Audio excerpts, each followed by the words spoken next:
चलिए सबसे पहले हम यहाँ पे एक्सेल स्टार्ट करते हैं। सबसे पहले करना क्या है, यहाँ पे आपको रन कमांड लेना है। आप रन कमांड से स्टार्ट कर सकते हैं। आप सर्च बॉक्स में डायरेक्टली एक्सेल टाइप करेंगे तो भी चलेगा। रन कमांड लेने के लिए आपको स्टार्ट और आर बटन प्रेस करना है, यानी विंडो की प्लस आर। विंडो की प्लस आर स्क्रीन पे मैं आपको दिखा रहा हूँ और उसके बाद आपको यहाँ पे एक्सेल टाइप करना है एंड एक्सेल जैसे आप टाइप करोगे, एंटर करोगे, एक्सेल शुरू हो जाएगा दोस्तों। तो जैसे एक्सेल शुरू करूंगा आपके सामने ये स्क्रीन का लेआउट आ जाएगा। इस तरह की स्क्रीन आ जाएगी। अगर आपका एक्सेल 2013 है, 16 है और 10 है तो थोड़ा बहुत चेंजेस रहेगा उसमें, लेकिन यहाँ पे 13 और 16 क्योंकि एक्सेल के अलग अलग वर्जन है। जो भी वर्जन आप यूज़ करते होगे डोंट वरी, जो मैं टिप्स या ट्रिक्स एक्सेल की बेसिक बिगिनर लेवल की बताने वाला हूँ वो सभी वर्जन में आपको यूज़फुल रहेगी। इसीलिए मैं कौन सा वर्जन यूज़ करता हूँ इससे कोई फ़र्क नहीं पड़ने वाला, आप कौन सा वर्जन यूज़ करें इससे भी कोई फ़र्क नहीं पड़ने वाला। बस आपको एक्सेल के अंदर जितनी भी चीज़ें मैं यहाँ पे पढ़ाने वाला हूँ वो उस वर्जन में काम आएगी, और नहीं आ रही है, उस वर्जन में नहीं दिखाई दे रही है तो मैं आपको बताऊँगा कि वो चीज़ें उस वर्जन में नहीं है, कौन सी है। ऐसी कुछ चीज़ें हैं जो कि पुराने वर्जन में नहीं है, लेकिन मैं आपको बताऊंगा। फिलहाल तो आपको यहाँ पे बताऊँ कि स्क्रीन में आपको लेफ्ट साइड में जो रिसेंट फाइल दिखाई दे रही है, ये मैंने बनाई हुई फाइल है। जैसे मैं अलग अलग एक्सेल के डेटा पे काम करता हूँ तो उसमें जितनी भी फाइल मैं सेव करता हूँ वो यहाँ पे आ जाती है रिसेंट फाइल के अंदर, राइट। रिसेंट फाइल का बॉक्स आपको दिखाई दे रहा है। इसके बाद आपको ब्लैंक वर्कबुक दिख रहा है और उसके बाद माइक्रोसॉफ्ट ने आपको कुछ ऑलरेडी फॉर्मूला ट्यूटोरियल से रिलेटेड पहले से कुछ शीट्स दी है, प्री फॉर्मेटेड शीट्स है, यहाँ से आप ले सकते हैं। उसके ऊपर आप यहाँ पे भी देख सकते हैं business, personal, planner and trackers, list, budgets, ऐसे बहुत सारे माइक्रोसॉफ्ट ने दिए हुए रेडीमेड वर्कबुक्स है। तो एक्सेल की फाइल को वर्कबुक्स बोलते हैं, ये तो आपको समझ में आया होगा। और यहाँ पे आपको दिख रहा है ब्लैंक वर्कबुक। सबसे पहले मैं यहाँ पे ब्लैंक वर्कबुक से हमारा इंट्रोडक्शन शुरू होगा ना दोस्तों। अब यहाँ पे आपको ये स्क्रीन जो दिखाई दे रही है ये एक्सेल का लेआउट है। एक्सेल की स्क्रीन ऐसी रहेगी और एक्सेल के अंदर अभी डिटेल में जान लेते हैं कि क्या क्या किसको बोलते हैं। सबसे पहले तो मैं आपको यहाँ पे बताऊं कि ऊपर जो दिखाई दे रहा है home, insert, page layout, formulas, data, review, view, मेरे पास कुछ और एक्स्ट्रा भी टैब है। ये कैसा है मैं आपको बताने वाला हूँ, वैसे भी don't worry about it. But ये जो है इसे टैब बोलते हैं। टैब होम के अंदर क्लिक किया तो मैंने यहाँ पे ढेर सारे ऑप्शंस आपको मिलेंगे और ये होता है एक्सेल का रिबन दोस्तों। रिबन नाम याद रखिएगा, मैं नीचे आपको टेक्स्ट में भी दिखा रहा हूँ, रिबन। ओके, सो इस रिबन के अंदर आपको यहाँ पे दिखाई दे रहा है क्लिपबोर्ड। क्लिपबोर्ड ग्रुप है, उसके बाद फॉन्ट ग्रुप है, उसके बाद अलाइनमेंट ग्रुप है। ये ग्रुप होते हैं। नंबर ग्रुप है, स्टाइल्स ग्रुप है, सेल्स ग्रुप है, एडिटिंग ग्रुप्स है। ये अलग अलग ग्रुप्स है। इस ग्रुप के बारे में भी हम जानेंगे कैसे इसके अंदर के ऑप्शंस हम ऑपरेट करेंगे। लाइक आपको किसी ने बोला कि होम टैब में अलाइनमेंट ग्रुप है और उसके अंदर मर्ज एंड सेंटर है, तो home tab, alignment group and merge and centre. समझ में आपको ये ग्रुप का काम क्या होता है, मतलब ये ग्रुप वाइज कुछ ऑप्शंस डिवाइड हो चुके हैं, इसके लिए यहाँ पे एक ग्रुप दिए हैं तो आपको इजी हो जाता है उस ऑप्शन को फाइंड आउट करने के लिए। जैसे आपको बोला कि कंडीशनल फॉर्मेटिंग ये स्टाइल्स में अवेलेबल है होम टैब के अंदर, तो स्टाइल्स ग्रुप आपको होम टैब में ढूंढना है। होम टैब यहाँ पे है, स्टाइल्स ग्रुप यहाँ पे मिल रहा है आपको और उसके ऊपर कंडीशनल फॉर्मेटिंग यहाँ पे आपको दिखाई दे रहा है। ये भी हम सीखने वाले दोस्तों, डोंट वरी अबाउट इट। सो ये एक वीडियो ऐसा मैं बना रहा हूँ जिसमें आपको बिगिनर्स लेवल में जो जानकारी होनी चाहिए एक्सेल की वो पूरी यहाँ पे रहेगी, इसीलिए बने रहिएगा।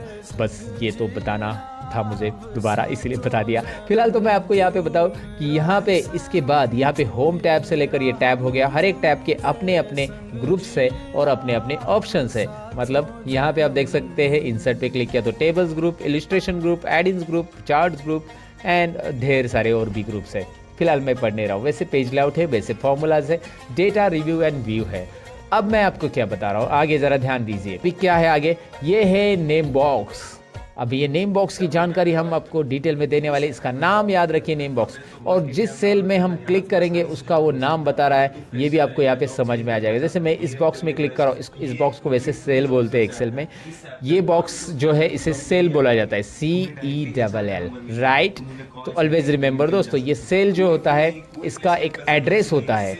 जैसे यहाँ पे आप देख पाएंगे कि आई कॉलम और रो नंबर 11 इस सेल में मैंने क्लिक किया था, यहाँ पे क्लिक किया था, सॉरी, I11। तो I11 यहाँ पे दिखाई दे रहा है आपको नेम बॉक्स के अंदर। अब मैं यहाँ पे क्लिक कर रहा हूँ, A3 दिखाई दे रहा है, इसका नाम क्या है, B3, इसका नाम C3, इसका नाम D3। आप समझ गए होंगे।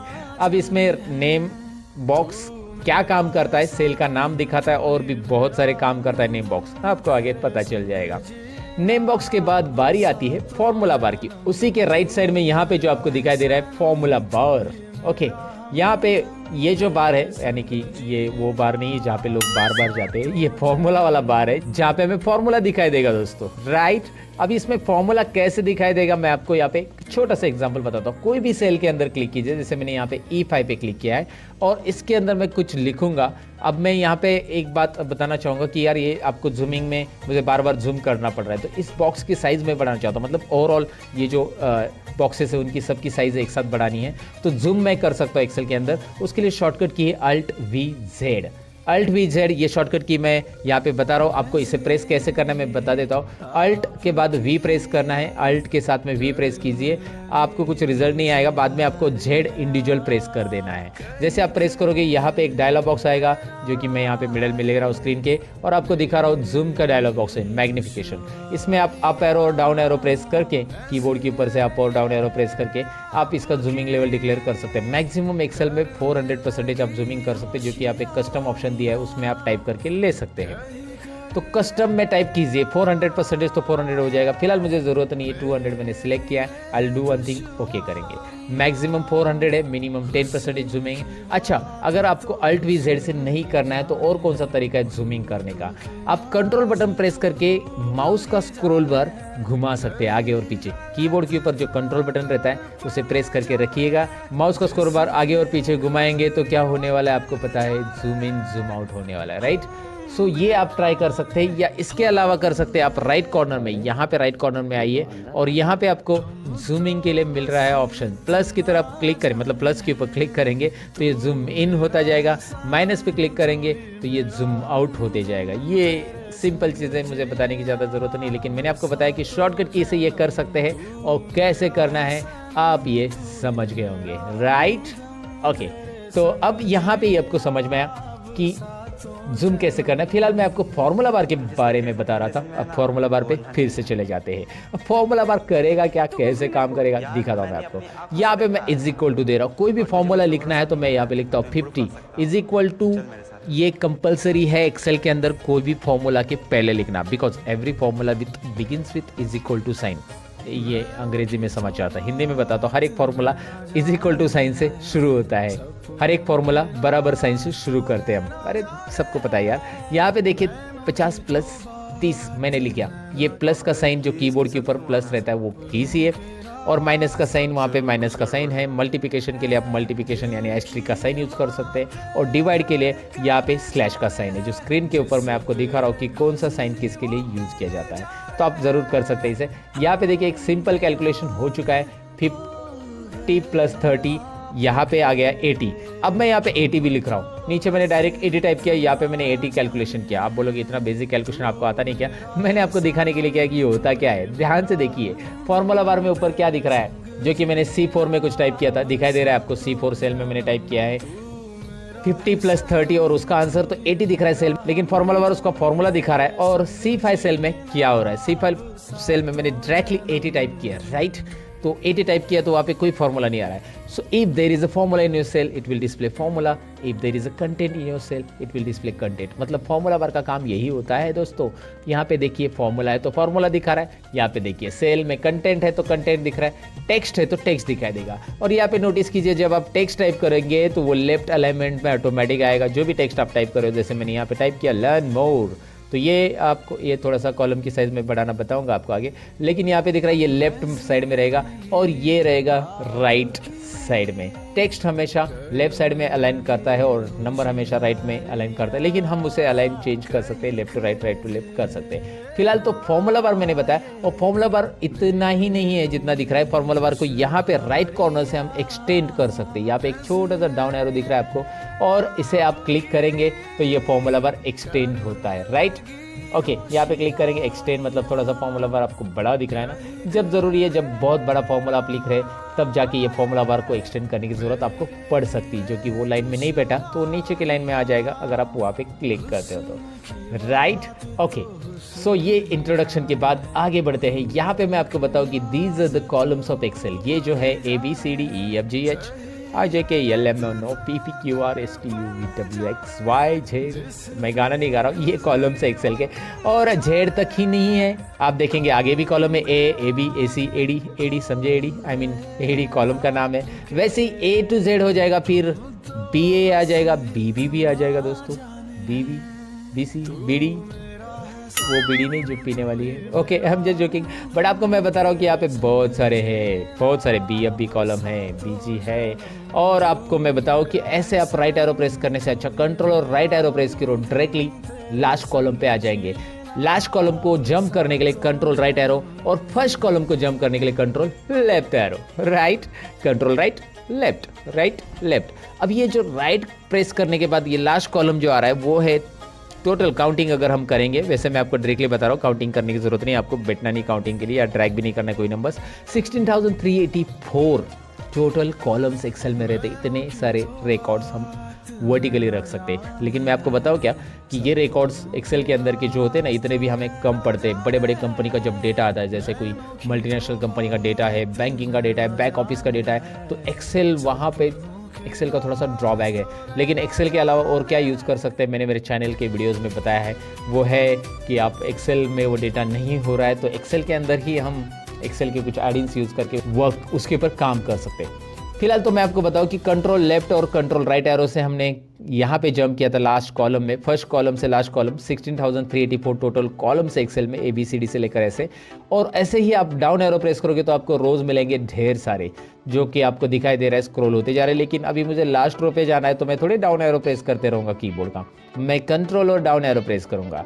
जी हाँ, control down arrow directly last row, control up arrow directly first row, control down arrow 10,48,576, 10,48,576। इतने सारे रोज है दोस्तों, ओ माय गॉड, इतने सारे रोज, इतने सारा डेटा हम रख सकते हैं। अगर आपका कोई छोटा मोटा डेटा है तो you can easily enter it, but आपका जब बड़ा डेटा आता है तो एक्सेल के अंदर मैं आपको बताऊं कि 1 लाख रो रखने के बाद और उसके ऊपर फॉर्मूला अप्लाई करने के बाद एक्सेल सपोर्ट नहीं करता है।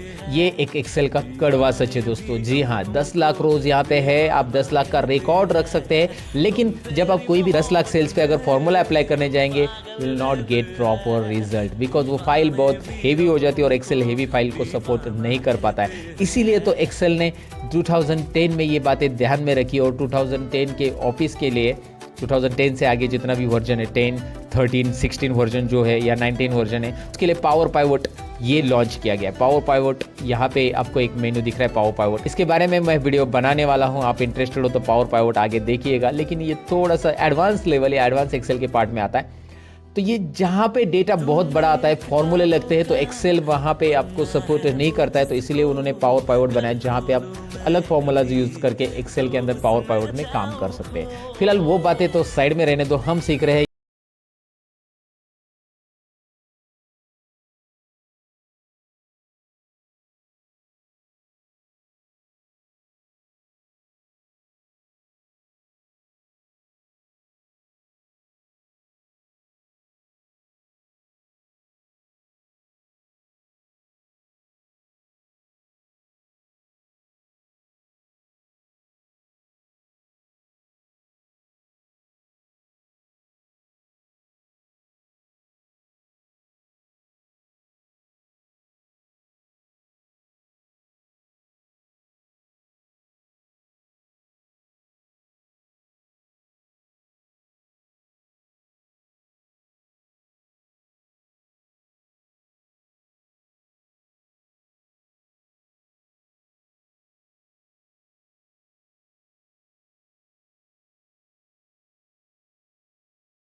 शीट 1 आ चुका है और ऐसे आप एक्सेल में ढेर सारे शीट ले सकते हैं अलग अलग रिकॉर्ड्स रखने के लिए। मैं यहाँ पे बस प्लस पे क्लिक करते जा रहा हूँ।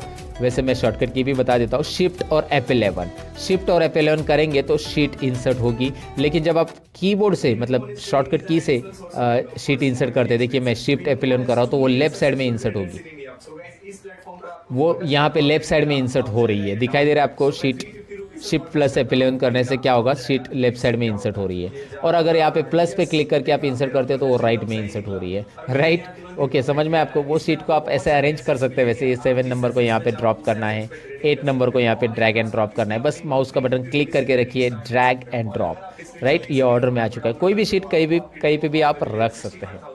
ये शीट्स आप यहाँ पे बहुत सारी इंसर्ट कर सकते हैं, लेकिन डिपेंड आपके डेटा कितने हैं। आपके 12 महीने का डेटा है तो 12 शीट इंसर्ट करो।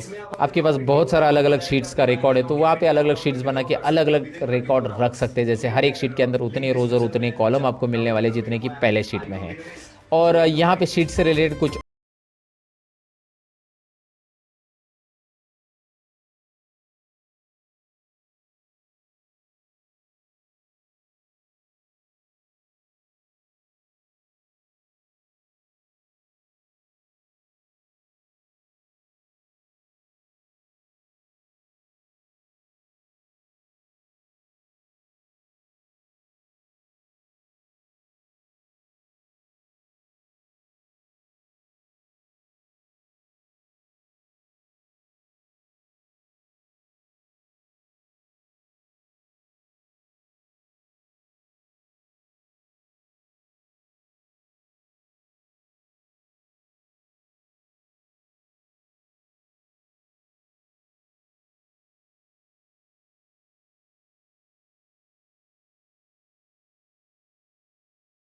शीट को आप राइट क्लिक करके रीनेम कर सकते हैं। नहीं चाहिए तो शीट को यहाँ से आप डिलीट कर सकते हैं, या आप ऊपर इंसर्ट है इंसर्ट भी कर सकते हैं।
सबके मन में ये क्वेश्चन रहेगा। तो सबसे पहले तो मैं क्या करता हूँ, इस वर्कबुक, ये दिख रहा है बुक 1 आ चुका है, इसको मुझे अभी क्लोज करना है, मुझे नया बुक लेना है। तो मैं Ctrl W करूंगा, Ctrl W क्लोज।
इससे अच्छा मैं क्या करूँगा, ए से लेकर सब कुछ कॉलम को एक साथ सब कुछ ऐसे ड्रैग करूँगा, सभी कॉलम को ऐसे सेलेक्ट करूँगा जिसमें कंटेंट है। कैसे ड्रैग करना है देखिए, ए के ऊपर माउस पॉइंटर लाया, माउस का लेफ्ट बटन क्लिक करके रखा एंड ड्रैग किया एन तक, राइट एन तक ड्रैग किया लेफ्ट बटन क्लिक करके। अब कहीं पे भी एक जॉइंट पे मतलब माउस पॉइंटर लेके आइए, कहीं पे भी आप एक जॉइंट पे लेके आइए माउस पॉइंटर, यहाँ पे देख सकते हैं, और इसके ऊपर डबल क्लिक कीजिए। सभी कॉलम की साइज एक साथ एडजस्ट हो गई, है ना इंटरेस्टिंग। आप ऐसे भी कर सकते हैं। अच्छा दूसरा तरीका क्या है, कीबोर्ड से कंट्रोल ए बटन प्रेस कीजिए, सिलेक्ट हो जाएगा, जितना भी डेटा टाइप किया वो सिलेक्ट हो गया। अब आपको प्रेस करना है कीबोर्ड पे एक शॉर्टकट की, वो है अल्ट प्रेस कीजिए, वो है अल्ट प्रेस कीजिएगा, उसके बाद एच प्रेस कीजिएगा, उसके बाद ओ और उसके बाद आई। देखिए मैंने उसके बाद बोला, यानी कि अल्ट के साथ ये सारी चीज़ें प्रेस करके नहीं रखनी है, अल्ट प्रेस करके छोड़ देना है, एच प्रेस करके छोड़ देना है, ओ प्रेस करके छोड़ देना है और आई प्रेस करना है। दोबारा देखिए, अल्ट एच ओ आई, राइट। तो ये होता क्या है मैं आपको बता देता हूँ, यहाँ पे ही पहले ही बता देता हूँ कि होता क्या है। जैसे आप अल्ट प्रेस करते हो तो यहाँ पे ऊपर दिखाई दे रहा है कि कौन से टैब के लिए कौन सी शॉर्टकट की बनी है। अल्ट प्रेस करते ही वो सारी शॉर्टकट कीज़ यहाँ पे दिखाई देती है। अच्छा हमें होम टैब में जाना है तो मैं एच प्रेस करता हूँ, चलिए मैं एच प्रेस करता हूँ तो होम टैब के सारे ऑप्शन यहाँ पे दिखाई देंगे। फिर होम टैब में ऐसा कौन सा ऑप्शन है जो हमारे कॉलम को ऑटो फिट करता है, वो है फॉर्मेट के अंदर, यहाँ पे फॉर्मेट जो दिखाई दे रहा है राइट साइड में उसके अंदर वो है, तो ओ है फॉर्मेट के लिए, तो मैंने ओ प्रेस किया और ओ के अंदर आपको यहाँ पे दिखाई दे रहा है ऑटो फिट कॉलम विड्थ, जो ऑप्शन दिखाई दे रहा है ना, उसके लिए आपको आई प्रेस करना है। वैसे आपको रो करना है या बाकी सारी चीज़ों के लिए भी दिया है, फिलहाल तो हमें आई प्रेस करना है यहाँ पे, तो अल्ट एच ओ आई करेंगे तो ये ऑटोमेटिक हो जाता है। तो याद रखिए अल्ट का जो कीज़ है या कॉम्बिनेशन है ये आपको बहुत यूज़फुल होगा। अल्ट प्रेस करके छोड़ देना है, फिर एच और उसके अंदर होम टैब के अंदर के ऑप्शन, ऐसे आप ऑपरेट कर सकते हैं। ऐसे ढेर सारी शॉर्टकट की बना के आप प्रैक्टिस कर सकते हैं, इसे ज़रूर ट्राई कीजिएगा दोस्तों। अब यहाँ पे लगभग हमने टाइप कर लिया हमारा डेटा एंट्री करने के लिए आपको टाइप कैसे करना है मैंने आपको बताया। डेटा एंट्री की टिप्स भी इसमें मैं आपको बताऊंगा। सबसे पहली टिप्स देखिए डेटा एंट्री में, यहाँ पे ही मुझे डेटा फिल करना है सब्जेक्ट 1 2 3 में, राइट। और आपको पता है कि इसके बाद ये खत्म होने के बाद यहाँ पे टाइप करना है, यहाँ पे टाइप करना है। तो इससे अच्छा इन तीनों को सिलेक्ट कीजिए। जितने भी डेटा पे आपको कुछ भी टाइप करना रहता है उसको आपको सिलेक्ट करना बहुत ज़रूरी है। जब आप सिलेक्ट करोगे तो उसका बेनिफिट क्या होगा, चलिए मैं आपको दिखाता हूँ। यहाँ पे कोई नंबर मैं टाइप करूँगा तो ये नंबर टाइप करने के बाद कर्सर ऑटोमेटिकली नेक्स्ट सेल में चला जा रहा है, आपको नेक्स्ट सेल में जाने की ज़रूरत नहीं है। देखिए दिखाई दे रहा है ना आपको, यहाँ पे बस न्यूमेरिक कीपैड का एंटर कीजिए, नंबर टाइप कीजिए और न्यूमेरिक कीपैड पे जो एंटर बटन है वो प्रेस कीजिए, ऑटोमेटिकली कर्सर आपका नेक्स्ट यहाँ पे आ चुका है। तो यहाँ पे आपने एक बॉक्स सिलेक्ट करने के बाद उस बॉक्स के अंदर आप इस तरह से सिलेक्शन आपका रहेगा। बस आपको यहाँ पे नंबर टाइप करके एंटर करना है। फास्ट डेटा एंटर करने के लिए ट्रिक्स या डेटा एंट्री के लिए ट्रिक्स ज़रूर आजमाइएगा दोस्तों। अच्छा अब इसकी टोटल कैसे करते देखिए, यहाँ पे तीनों को सिलेक्ट कर रहा हूँ मैं और तीनों को सिलेक्ट करने के बाद इसका टोटल आता है 142। देखिए इन तीनों को सिलेक्ट करता हूँ, इसका टोटल आता है 118। इन तीनों को सिलेक्ट करो, इसका टोटल आ रहा है 76। मैं इतना फास्ट कैलकुलेशन कैसे कर रहा हूँ, मैं नहीं कर रहा हूँ दोस्तों, एक्सेल खुद कर रहा है। तो जैसे मैं इसे सिलेक्ट कर रहा हूँ, यहाँ पे बॉटम में देखिए मैं यहाँ पे दिखा रहा हूँ आपको सम और काउंट और एवरेज तीनों भी आ रहा है, राइट। यहाँ पे मैं देख के बता रहा हूँ आपको, मैं खुद कैलकुलेशन नहीं कर रहा हूँ। तो यहाँ पे सिंपल है, आपको करना क्या, इन तीनों को सिलेक्ट, यहाँ पे टोटल आ रही है, लेकिन ये टोटल मुझे यहाँ पे चाहिए। तो आई डू वन थिंग, यहाँ पे दिखाई दे रहा है राइट कॉर्नर में, होम टैब में राइट कॉर्नर में ऑटो सम ऑप्शन दिखाई दे रहा है। इस पर आप क्लिक करेंगे ना डायरेक्टली इस ऑटो सम पे, तो यहाँ पे डायरेक्टली ऑटो सम कर लेगा और उसके अंदर एक प्री डिफाइंड फॉर्मूला आता है जिसको एक्सेल में बोला जाता है फंक्शन। ये है एक्सेल का सम फंक्शन, सबसे पहला फंक्शन हम सीख रहे हैं जिसमें ऑटोमेटिक टोटल करेंगे।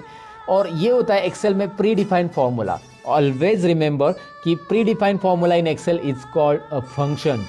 एक्सेल में फॉर्मूला और फंक्शन ये दो अलग अलग वर्ड क्यों हैं, क्योंकि फंक्शन यानी कि एक्सेल के अंदर हम कोई भी फॉर्मूला नहीं लगाएंगे, जो पहले से दिया रहेगा उसके अंदर कोई भी मैथमेटिकल साइन हम नहीं ऐड करेंगे। यहाँ पे दिख रहा है हमने प्लस का साइन नहीं ऐड किया है, फिर भी हमें इसकी टोटल मिल रही है।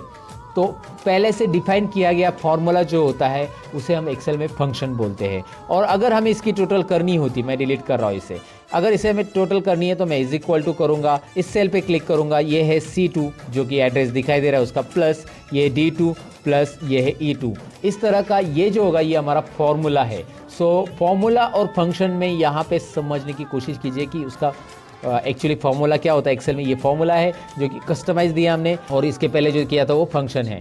और यहाँ पे मैं इसके ऊपर डबल क्लिक करूँगा तो सारे आंसर आ गए, मुझे बार बार फॉर्मूला देने की ज़रूरत नहीं है दोस्तों। तो आपको ये समझ में, डिलीट कर देता हूँ मैं, फंक्शन के साथ करूँगा। फंक्शन के लिए शॉर्टकट की भी है, मैं यहाँ पे क्लिक करूँगा तो ये आ रहा है ना, दिखाई दे रहा है ना, आ रहा है। इसको मैं शॉर्टकट की से एक्सेस करता हूँ। अल्ट इज इक्वल टू क्या प्रेस करना है कीबोर्ड पे, अल्ट और इज इक्वल टू प्रेस करना है। अल्ट और इज इक्वल टू प्रेस करने के बाद आपको डायरेक्टली मिलेगा टोटल का यहाँ पे फंक्शन, टोटल मतलब सम का function. Okay, some C2 to E2, वो बता रहा है कि C2 से E2 में जितने भी नंबर है वो फंक्शन में ऐड होंगे, वो सम फंक्शन में इंक्लूड होंगे, उतने नंबर्स ऐड होके यहाँ पे रिजल्ट आएगा। एंटर कीजिए, आपको रिजल्ट मिल रहा है। अच्छा, आप ये टाइप भी कर सकते हैं, चलिए मैं आपको दिखाता हूँ। इज इक्वल टू सम, आप ऐसे टाइप करेंगे तो नीचे देखिए बहुत सारे सम से रिलेटेड फंक्शन आ जाते हैं। सम से रिलेटेड बहुत सारे सम इफ सम प्रोडक्ट वगैरह सब है, लेकिन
अभी तो मैं एक्सपेंशन पढ़ा है, मैंने बताया था आपको। अल्ट करिए, एच कीजिए, एच करने के बाद ऑटो सम के लिए क्या आता है देखिए वहाँ पे, ज़रा ध्यान से देखिए, मैं जूम करके भी बता रहा हूँ।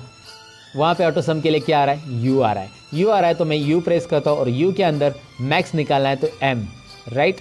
अब यहाँ पे आपको माउस यूज़ नहीं करना पड़ा, right, alt H U M. Shift और लेफ्ट एरो प्रेस करूँगा क्योंकि मैंने यहाँ पे जो सिलेक्शन देखा था वो 3 सेल का चाहिए था मुझे और 4 सेल का आ रहा है। शिफ्ट और left arrow, shift button hold down करके लेफ्ट एरो कीबोर्ड का प्रेस करने से एक सिलेक्शन, एक सेल कम होगी और एंटर कीजिए। क्या हो रहा है ज़रा देखिए, वापस देखिए, अल्ट एच यू और आई यानी मिनिमम, शिफ्ट और लेफ्ट एरो कितनी बार, 2 बार, एंटर। मैंने माउस को हाथ ही नहीं लगाया, इसके लिए माउस की ज़रूरत ही नहीं पड़ी मुझे। एक बार आपकी प्रैक्टिस होगी ना तो आपको माउस की ज़रूरत ही नहीं यार, मतलब मैं आपको बता रहा हूँ, वैसे माउस की ज़रूरत पड़ती है कभी कभी चार्ट्स वगैरह के लिए, लेकिन फिलहाल ऐसे डेटा के लिए तो ज़रूरी नहीं जहाँ पे फॉर्मूलाज आपको इजीली अप्लाई करने हैं। Alt H home tab, U auto sum और काउंट नंबर्स के लिए है सी, राइट। वहाँ पे आप देख सकते हैं राइट साइड में जो छोटा सा बॉक्स आ रहा है, छोटा सा नन्हा सा प्यारा सा बॉक्स में देख सकते हैं सम के लिए यस था, एवरेज के लिए ए है, काउंट के लिए सी है, मैक्सिमम के लिए एम है, मिनिमम के लिए आई है। फिलहाल सी प्रेस करते हैं और यहाँ पे 6 सेल सिलेक्ट हो गए C2 to H2। तो करेंगे क्या, कीबोर्ड से करना है, माउस से तो आप कर सकते हैं लेकिन कीबोर्ड से करना है तो शिफ्ट लेफ्ट एरो 3 बार क्योंकि 3 सेल रिमूव करने हैं, एंटर कीजिए। Alt H U A, average के लिए शिफ्ट लेफ्ट एरो 4 बार और एंटर कीजिए, राइट।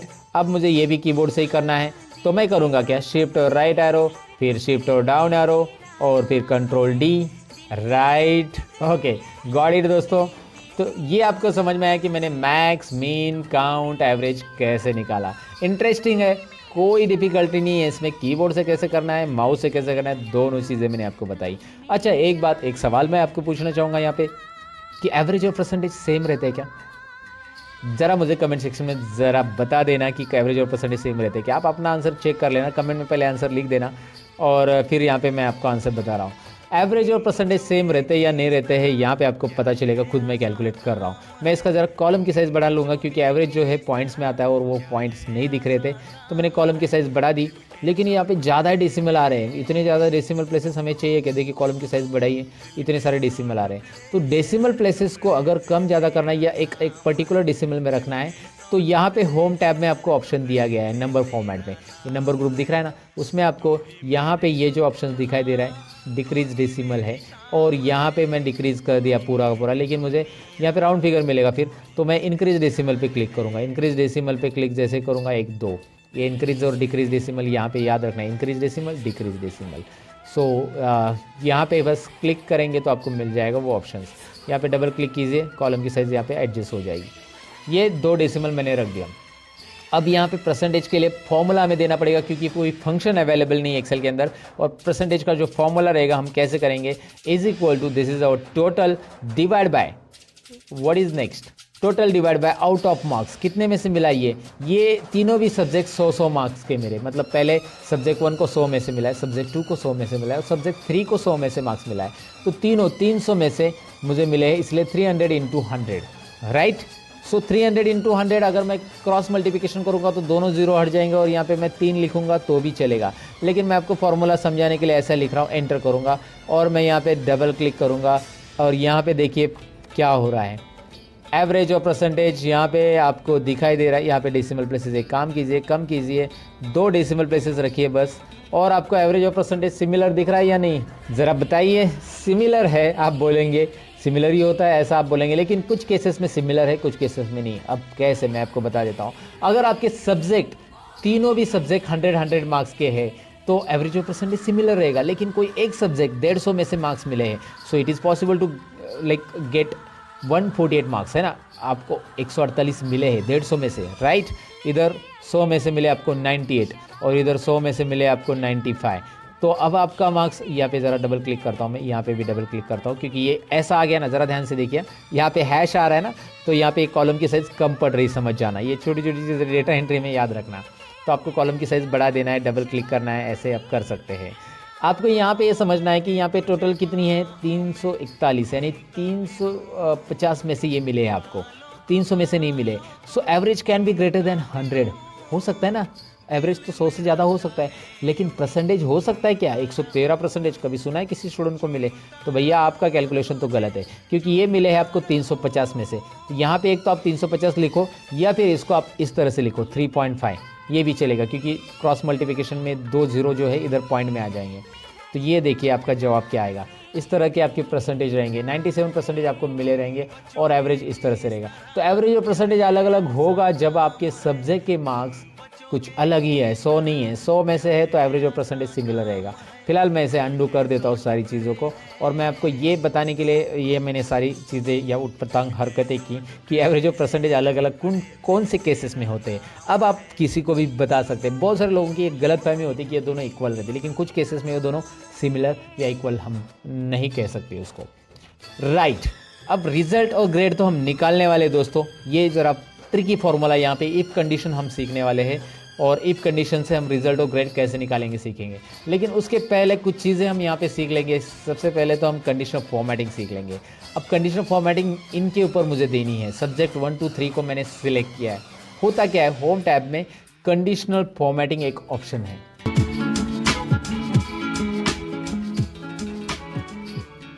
तो यहाँ पे जो कंडीशनल फॉर्मेटिंग ऑप्शन दिखाई दे रहा है उसका काम क्या है मैं आपको बता देता हूँ। जैसे आप उस पर क्लिक करोगे, highlight cells rules, top bottom rules, data bars, colour scale, icon set, ढेर सारी चीज़ें आ रही है। तो यहाँ पे हाईलाइट सेल्स रूल्स हम सीखने वाले हैं। एडवांस कंडीशनल फॉर्मेटिंग भी होता है जो कि मैं आपको आगे बताऊँगा। फिलहाल तो हम बेसिक चीज़ें पहले सीख लेते हैं ईजिली। यहाँ पे कुछ हाईलाइट सेल्स रूल्स आपको दिखाई दे रहे हैं जिसमें आपको greater than, less than, between, equal to, text that contains, date occurring and duplicate values, right. अब मैं आपको सबसे पहले बताऊंगा कि कंडीशनल फॉर्मेटिंग करेगा क्या। जो नंबर्स मैंने सिलेक्ट किए हैं उसके ऊपर हम कुछ कंडीशन के अकॉर्डिंग फॉर्मेटिंग देंगे। अब कंडीशन के अकॉर्डिंग फॉर्मेटिंग यानी हमें लेस देन 35 वाले नंबर हाईलाइट करने हैं। वो कौन से कलर में रहते हैं आपको स्कूल में, जब आपको 35 से कम मार्क्स मिलते हैं तो कौन से कलर में लिखते हैं टीचर, कौन से कलर में ज़रा बताइए? रेड कलर में, एवरीबडी नोज दैट। तो लेस देन पे क्लिक कीजिए और यहाँ पे लेस देन पे क्लिक करने के बाद एक छोटा सा नन्ना सा डायलॉग बॉक्स आ रहा है हमेशा की तरह। और इस डायलॉग बॉक्स में मैं क्या कर रहा हूँ, जो 38 दिख रहा है वहाँ पे मैंने 38 किया है, और 35 करने के बाद आप देख सकते हैं ऑटोमेटिकली 35 से जो भी कम है सब्जेक्ट 1 2 3 में, तीनों में भी 35 से जितने भी कम है वो रेड कलर में बैकग्राउंड के साथ वो हाईलाइट हो रहे हैं। मुझे ये कलर नहीं चाहिए तो मैं यहाँ पे कलर कस्टमाइज़ कर सकता हूँ, और करने के लिए बस आपको यहाँ पे कस्टमाइज़ करने के लिए बस आपको यहाँ पे कस्टम फॉर्मेट पे क्लिक करना होगा। नीचे दिखाई दे रहा है कस्टम फॉर्मेट ऑप्शन है, जिससे आप इस ड्रॉप डाउन पे क्लिक कर देते हो। कस्टम फॉर्मेट में हमें यहाँ पे फिल या फिर फॉन्ट जो कलर चाहिए वो चूज़ कर सकते हैं। मैं फॉन्ट कलर ही देना चाहता हूँ, फॉन्ट में मैंने रेड कलर दे दिया। देखिए फॉन्ट में कलर में यहाँ पे रेड कलर, और ओके कीजिए। अब ओके कीजिए, देखिए क्या हो रहा है, बस 35 के नीचे वाले जो है उसका फॉन्ट कलर रेड हो चुका है। आसान है ना, बहुत ही आसान है। अब मैं आपको बताऊँ कि 35 के ऊपर वाले देने हैं तो conditional formatting, highlight cells rule, और यहाँ पे हाईलाइट सेल्स रूल में ग्रेटर दैन में क्लिक करेंगे। ग्रेटर दैन 35 को कौन सा कलर देना है आपके ऊपर है, ग्रीन देना है, रेड देना है। कस्टम फॉर्मेट में जाइए और यहाँ से आप ब्लू कलर देना चाहते हैं, जो भी है जो देना है वो दे सकते हैं।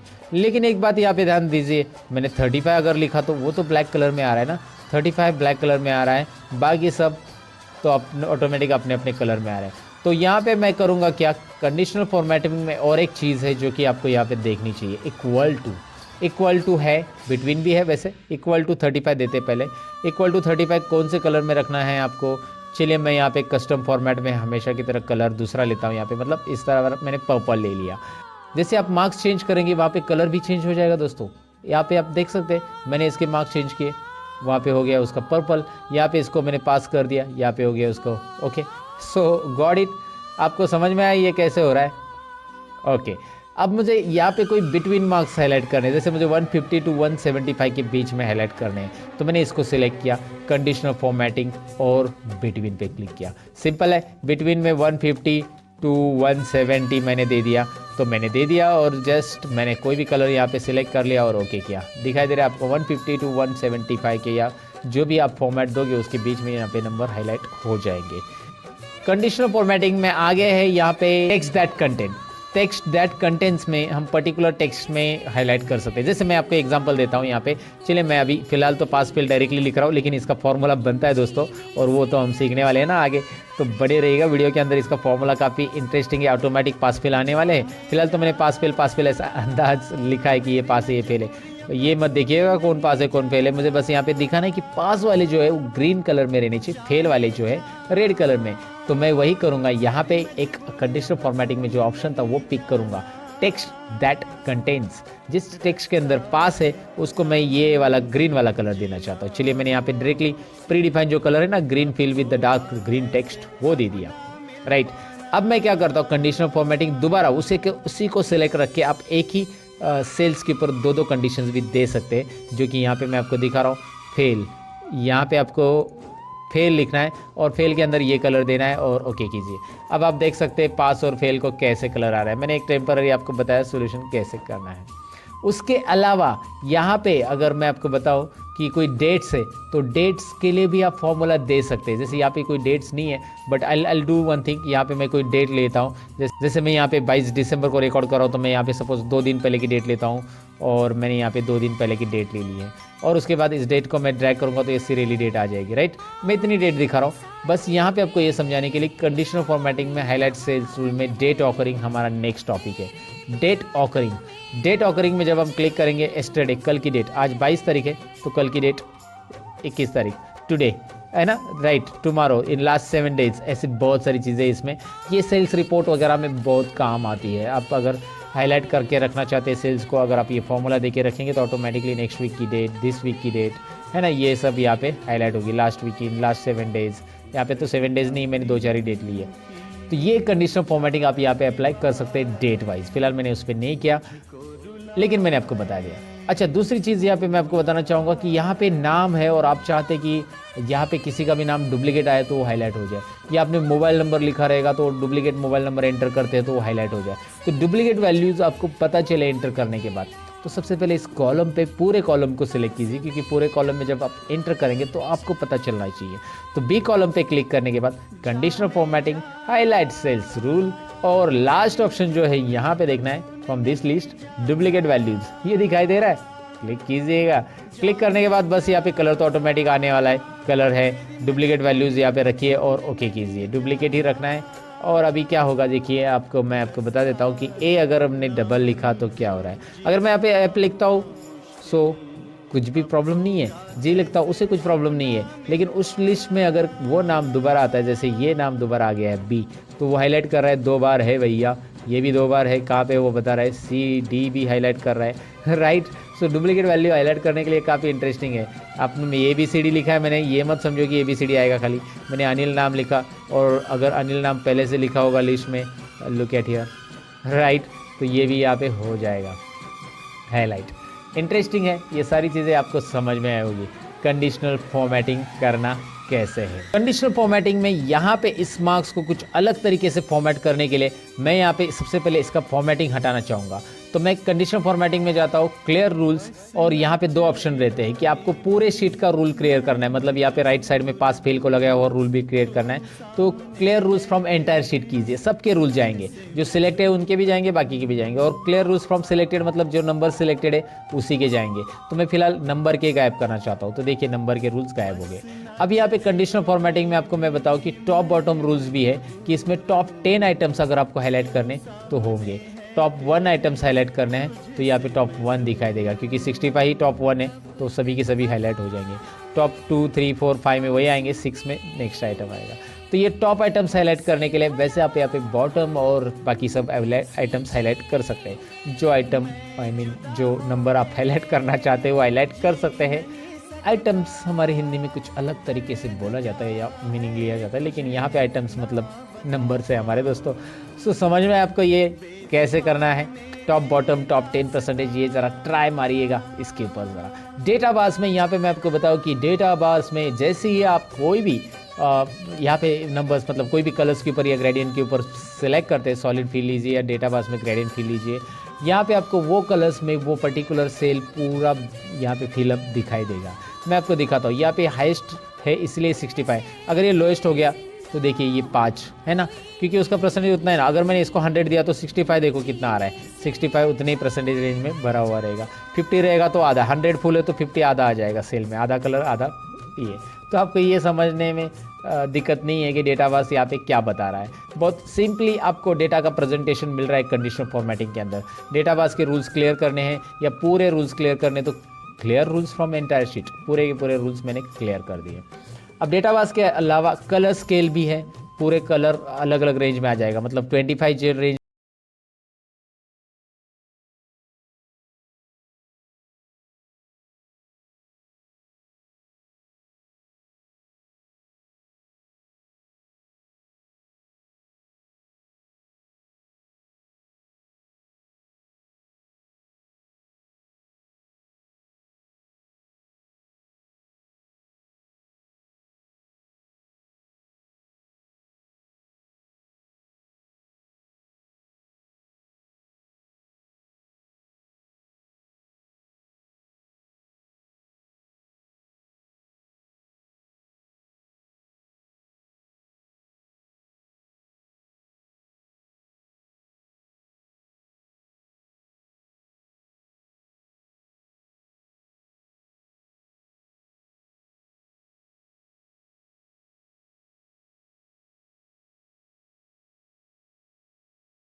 तो मैं यहाँ पे एक ऑप्शन रहता है जो कि होम टैब में होता है, मर्ज एंड सेंटर, इसे यूज़ करूँगा। मर्ज एंड सेंटर, ये डेटा मर्ज एंड सेंटर हो जाएगा। मर्ज एंड सेंटर में आपको दिखाई दे रहा है ये डेटा सेंटर में आ चुका है। अब इसे फॉर्मेटिंग भी हम कर सकते हैं। चलिए सबसे पहले मैं इसको ऐसा सेलेक्ट कर लेता हूँ और सबको ऑल बॉर्डर्स कर देता हूँ। ऑल बॉर्डर्स यहाँ पे आपको मिल जाता है। देखिए बॉर्डर्स बहुत अलग अलग टाइप के हैं, मैंने ऑल बॉर्डर्स किया है फिलहाल। तो ऑल बॉर्डर्स में ये सेल दिखाई दे रहा है। ये ऑल बॉर्डर्स करना क्यों ज़रूरी होता है? अगर आप ऑल बॉर्डर नहीं करेंगे तो भी डेटा रहेगा, लेकिन जब आप कंट्रोल पी करोगे प्रिंटिंग के लिए तो ये ध्यान में रखिए, मैंने ये बॉर्डर किया है उतना ही डेटा दिखाई दे रहा है, मतलब डेटा दिख रहा है और बॉर्डर के साथ दिख रहा है। अगर मैं बॉर्डर नहीं करता, मैं अंडू कर देता हूँ, control Z undo, control P, now look at here, data तो है लेकिन उसके लाइंस नहीं आ रही, क्योंकि ये जो लाइंस होती है ये ग्रिड लाइंस होती है दोस्तों। और ये ग्रिड लाइंस बस यहाँ पे कैलकुलेशंस के लिए आपको डिस्प्ले होगी। प्रिंटिंग के लिए आपको ऑल बॉर्डर्स यहाँ पे रखना चाहिए। वैसे प्रिंटिंग के टिप्स भी मैं इसी ट्यूटोरियल में बताने वाला हूँ। अब प्रिंटिंग में क्या टिप्स रहेंगे मैं आपको यहाँ पे सिंपली दिखा देता हूँ। यहाँ पे आप देखेंगे कि परसेंटेज तो कॉलम तक ही आ रहा है, आगे के 2 कॉलम आ ही नहीं रहे, रिजल्ट और ग्रेड, जो कि हमने अभी निकाला नहीं वैसे। लेकिन यहाँ पे आप देख सकते हैं कि रिजल्ट और ग्रेड ये कॉलम के बाहर जा रही है, एक छोटी सी डॉटेड लाइन दिख रही है। जब आप कंट्रोल पी करोगे तो ये डॉटेड लाइन यहाँ पे अपेयर हो जाती है और प्रीव्यू आपको पता चलता है कि इसके इधर लेफ्ट साइड के जितने कॉलम है वही आने वाले, ये दोनों नहीं आने वाले। तो इसको कैसे फिट करेंगे आगे है दोस्तों, बने रहिएगा। फिलहाल तो आपको यहाँ पे पता चला कि टाइटल कैसे ऐड किया मैंने, और इसको चाहिए तो आप फिल कलर दे सकते हैं। You can fill the colour like this, और या फिर आपको नहीं लगता है कि यार ये फिल कलर एक को क्यों दे दे, तो इसको सिलेक्ट कीजिए और यहाँ पे आपको स्टाइल्स ऑप्शन मिल रहा है, जहाँ से आप डिफरेंट स्टाइल्स अप्लाई कर सकते हैं सेल के ऊपर। डायरेक्टली यहाँ पे स्टाइल अप्लाई हो रहा है, आप डायरेक्ट जो चाहिए वो स्टाइल अप्लाई कीजिए। लेकिन मैं रिकमेंडेशन करूँगा कि स्टाइल वगैरह अप्लाई करने से आप इसे टेबल में कन्वर्ट कीजिए। टेबल में कन्वर्ट कैसे करना है, तो यहाँ पे स्टाइल्स तो आप अप्लाई कर सकते हैं, लेकिन मैं आपको बताऊँ कि इस डेटा को, ये टाइटल छोड़ दो, ये तो हमारा मर्ज एंड सेंटर टाइटल है, इस डेटा को हम टेबल में कन्वर्ट कर सकते हैं। टेबल में कन्वर्ट करने के लिए यहाँ पे आपको 2 ऑप्शंस रहते हैं, एक तो फॉर्मेट एज ए टेबल में से आप टेबल में कन्वर्ट कर सकते हैं, या फिर इंसर्ट में से यहाँ पे आता है टेबल ऑप्शन। अब इस टेबल में कन्वर्ट करने के बेनिफिट होते हैं कि इस टेबल को नाम असाइन होता है, और यहाँ पे फॉर्मूला जो भी हम एक बार देंगे वो बार बार देने की जरूरत नहीं। मैं आपको दिखाता हूँ क्या होगा टेबल में कन्वर्ट करने का बेनिफिट। चलिए प्रैक्टिकली देखते हैं। फॉर्मेट एज अ टेबल में जाते हैं, यहाँ पे जो भी डिज़ाइन आपको पसंद है यहाँ से आप डिज़ाइन पिक करिए। आपको लगा ये डिज़ाइन पसंद है, वो पूछ रहा है कि where is the data for your table, and नीचे आपको एक ऑप्शन भी पूछ रहा है my table has a headers. तो मैंने ऑलरेडी उसे चेक किया है कि मेरे टेबल को हेडर है, ऑलरेडी हेडर है ना, मैंने लिखा है सीरियल नंबर नेम, और मैंने यहाँ पे ये जो है मेन सेंटर हेडिंग वो नहीं लिया, याद रखिए वो लेने की ज़रूरत नहीं टेबल कन्वर्ट करते समय। टेबल में यहाँ पे मैंने इसे रेंज को ऑलरेडी डिफाइन किया था पहले से, तो इसलिए वो रेंज आ चुकी है। आप बदलना चाहते हो तो इसे दोबारा आप सिलेक्ट कर सकते हैं, ऐसे नीचे और बढ़ाना चाहते हैं टेबल में तो और भी बढ़ा सकते हैं, वैसे ज़रूरी नहीं। फिलहाल ओके कीजिए, ये दिखाई दे रहा है आपको ये टेबल में कन्वर्ट हो चुका है। अब ये टेबल का बेनिफिट देखिए, एक तो कलर स्टाइल फॉर्मेटिंग अप्लाई हो चुका, दूसरा है कि यहाँ पे आपको एक ड्रॉप डाउन मिल रहा है जो कि फिल्टर अप्लाई हो रहा है। ये क्या होता है, डेटा फिल्टर करने का काम करता है। कैसे मैं आपको दिखाऊंगा। फिलहाल तो आप यहाँ पे देखिए इसका बेनिफिट और क्या है। जैसे ही सपोज मैं यहाँ पे टोटल को हटा देता हूँ, डिलीट कर देता हूँ, राइट। अब मैं यहाँ पे अल्ट इज इक्वल टू, ये एक फॉर्मूला लगाता हूँ जो कि आपको पता है, अल्ट इज इक्वल टू, और ये फॉर्मूला ऑटोमेटिक टेबल 2 में सब्जेक्ट 1 टू सब्जेक्ट 3 बता रहा है, ऑटोमेटिक वो बताएगा, वो उसके हिसाब से फॉर्मूला टेबल के हिसाब से एंटर करना है। एंटर करने के बाद आपको यहाँ पे ड्रैग करने की ज़रूरत नहीं पड़ेगी, राइट। सिंपल है ना, ड्रैग करने की बिल्कुल ज़रूरत नहीं। अच्छा एक और चीज़, आप यहाँ पे 6 नंबर ऐड करोगे ना तो टेबल में ऑटोमेटिक ऐड हो जाएगा वो, और आगे के फॉर्मूलाज जो है ना वो आपको फिर से देने की ज़रूरत नहीं है। यहाँ पे पूरे फॉर्मूलाज ऑटोमेटिक आएंगे, बस आपको टाइप करने हैं उनके मार्क्स, नाम भी टाइप करना है। फिलहाल मैंने नाम नहीं लिया, लेकिन मैं यहाँ पे कुछ मार्क्स टाइप कर देता हूँ। जैसे यहाँ पे मार्क्स टाइप करा तो आगे उसके फॉर्मूलाज बनते आपको दिखाई दे रहा है। ये टेबल का बेनिफिट होता है, डेटा ऑटोमेटिकली यहाँ पे फॉर्मूलाज वगैरह दोबारा देने की ज़रूरत नहीं है। इतना ही नहीं, टेबल के वैसे बहुत सारे बेनिफिट्स हैं। फिलहाल तो आपको मैंने बताया कि टेबल आपको फॉर्मेटिंग देता है रेडीमेड कैसे, और ये आपको यहाँ पे समझ में आया होगा। तो टेबल को अगर रिमूव करना है, बहुत सारे लोगों का ये सवाल भी रहता है कि टेबल मैंने अप्लाई किया, अभी मुझे नहीं चाहिए टेबल, ये फॉर्मेटिंग नहीं चाहिए, तो आप टेबल को रिमूव भी कर सकते हैं। इसके लिए आपको टेबल के लिए यहाँ पे एक टैब आता है, जब आप टेबल इंसर्ट करते हैं तो एक डिज़ाइन टैब आता है। डिज़ाइन टैब में यहाँ पे एक ऑप्शन रहता है convert to range, convert to range. तो कन्वर्ट टू रेंज पे आप क्लिक कीजिए, और do you want to convert this table into the normal range, yes, ये हमें नॉर्मल रेंज में कन्वर्ट करना है, हमें नहीं चाहिए टेबल में, तो उसका फिल्टर हट जाएगा लेकिन फॉर्मेटिंग नहीं हटेगा। अब आपकी बारी है कि फॉर्मेटिंग भी हटाना है, आपको डेटा नहीं हटाना है, बस फॉर्मेटिंग हटाना है। तो मैं आपको बताऊं कि यहाँ पे एक होम टैब के अंदर क्लियर ऑल भी है, क्लियर फॉर्मेट्स भी है, क्लियर कंटेंट भी है, क्लियर कमेंट है, हाइपरलिंक है। फिलहाल हमारी जो रिक्वायरमेंट है वो है क्लियर फॉर्मेट्स। तो कीजिए ना क्लियर फॉर्मेट। देखिए फॉर्मेट में सब जाएगा, कंडीशनल फॉर्मेटिंग एवरीथिंग, लाइक आपका डेटा रहेगा बस यहाँ पे, राइट। तो आपको टेबल कैसे अप्लाई करना है, कैसे रिमूव करना है, वो आपको यहाँ पे समझ में होगा। अब हमें टेबल में जो आया था फिल्टर, वो कैसे अप्लाई करना है वो सीखना है, और साथ में सॉर्ट भी सीखना है। फिल्टर और सॉर्ट सीखेंगे, उसके बाद ही हम यहाँ पे रिजल्ट का कैलकुलेशन करेंगे। फिलहाल ये रिजल्ट ऐसे ही रहने दीजिए, ये जो टाइप किया है मैंने। अब फिल्टर और सॉर्ट कैसे करेंगे, पहले इसे चलिए मैं कंट्रोल ए करता हूँ, अल्ट एच बी ए करता हूँ। अल्ट एच बी ए क्या किया मैंने, अल्ट एच बी ए दिखाता हूँ। कंट्रोल ए मतलब सिलेक्ट ऑल, अल्ट प्रेस किया, होम टैब के लिए एच प्रेस किया, बी फॉर बॉर्डर्स, यहाँ पे देखिए बी फॉर बॉर्डर्स, ज़रा जूम करके देख लीजिए, बी फॉर बॉर्डर्स और A for all borders, right. Alt H B A, ये शॉर्टकट कीज यूज़ करना सीखिएगा दोस्तों। तो अब आप यहाँ पे क्या करेंगे, हम फॉर्मेटिंग मैंने नहीं रखा है, मैं फिल्टर अप्लाई करना सबसे पहले बताऊंगा आपको। फिल्टर कैसे अप्लाई होता है, शॉर्टकट की alt A T, filter apply हो गया, जो कि टेबल हमने इंसर्ट किया था तभी फिल्टर आया था, right. So alt A T से यहाँ पे फिल्टर अप्लाई होता है, अल्ट ए टी दोबारा फिल्टर रिमूव करने के लिए, alt A T apply, alt A T remove, right. So alt A T से होता है, या डेटा में यहाँ पे आपको ऊपर फिल्टर ऑप्शन दिखाई दे रहा है, डेटा में फिल्टर ऑप्शन पे क्लिक कीजिए, आपको फिल्टर मिल जाता है, remove filter. Okay, home tab में भी फिल्टर है, हाँ दोस्तों, यहाँ पे देखिए होम टैब में राइट कॉर्नर में आपको सॉर्ट और फिल्टर ऑप्शन दिखाई देता है, जिसमें नीचे फिल्टर ऑप्शन दिखाई दे रहा है, जिस पे क्लिक करके आप यहाँ पे फिल्टर ले सकते हैं। तो आप फिल्टर सीख रहे हैं, डेटा के अंदर फिल्टर कैसे अप्लाई करना है ये तो देखा, लेकिन फिल्टर काम कैसे करेगा, यहाँ पे देखिए नेम ऑफ स्टूडेंट में आप चाहते हैं कि मुझे ए और बी का रिकॉर्ड दिखे, तो मैंने उस ड्रॉप डाउन पे फिल्टर का जो ड्रॉप डाउन एरो आता है नीचे, डाउन एरो, उस पर क्लिक किया और यहाँ पे बी और सी का, मतलब जो भी स्टूडेंट का देखना चाहते हैं, अनचेक किया सबको, और बी और सी का रिकॉर्ड चेक कर दिया। अब सबको अनचेक किया, बी और सी को चेक किया, तो बी और सी का रिकॉर्ड आपको दिखाई देगा। सिंपल है ना, बहुत सिंपल है। आपको बस यहाँ पे सिलेक्ट ऑल करना है, तो सिलेक्ट ऑल, सभी का रिकॉर्ड आएगा। आप यहाँ पे क्लिक कीजिए और जो रिकॉर्ड आपको चाहिए यहाँ से आप रख सकते हैं। चलिए एक काम कर देते हैं, हम यहाँ पे कुछ नाम मैं लिखता हूँ। तो यहाँ पे मैंने कुछ नाम लिखे और नाम के अकॉर्डिंग मैं फिल्टर करना चाहता हूँ। यहाँ पे है टेक्स्ट फिल्टर्स, नाम के अकॉर्डिंग फिल्टर करने के लिए। टेक्स्ट फिल्टर्स में क्या करना है आपको, देखिए इक्वल टू है, डज नॉट इक्वल टू है, बिगिंस विथ है, एंड्स विथ है, कंटेंट्स विथ है। तो इस फिल्टर को डिटेल में जान लेते हैं। चलिए सबसे पहले मैं इक्वल लेता हूँ, इक्वल लूंगा तो मैं यहाँ पे, तो इक्वल टू में सबसे पहले मैं यहाँ पे नाम टाइप करूंगा अजय वर्मा। अजय वर्मा जो है वो यहाँ पे फिल्टर होके आएगा, मतलब अजय वर्मा ही रहेगा, बाकी सब गायब। यहाँ पे आपको ऑप्शन आएगा फिल्टर के अंदर, clear filter from name of student, तो क्लियर कीजिए फिल्टर को। और आप अगर आगे चाहते हैं, जैसे यहाँ पे डज नॉट इक्वल टू, तो वो नाम लिखा तो उसको छोड़ के बाकी के सब आ जाएंगे, राइट।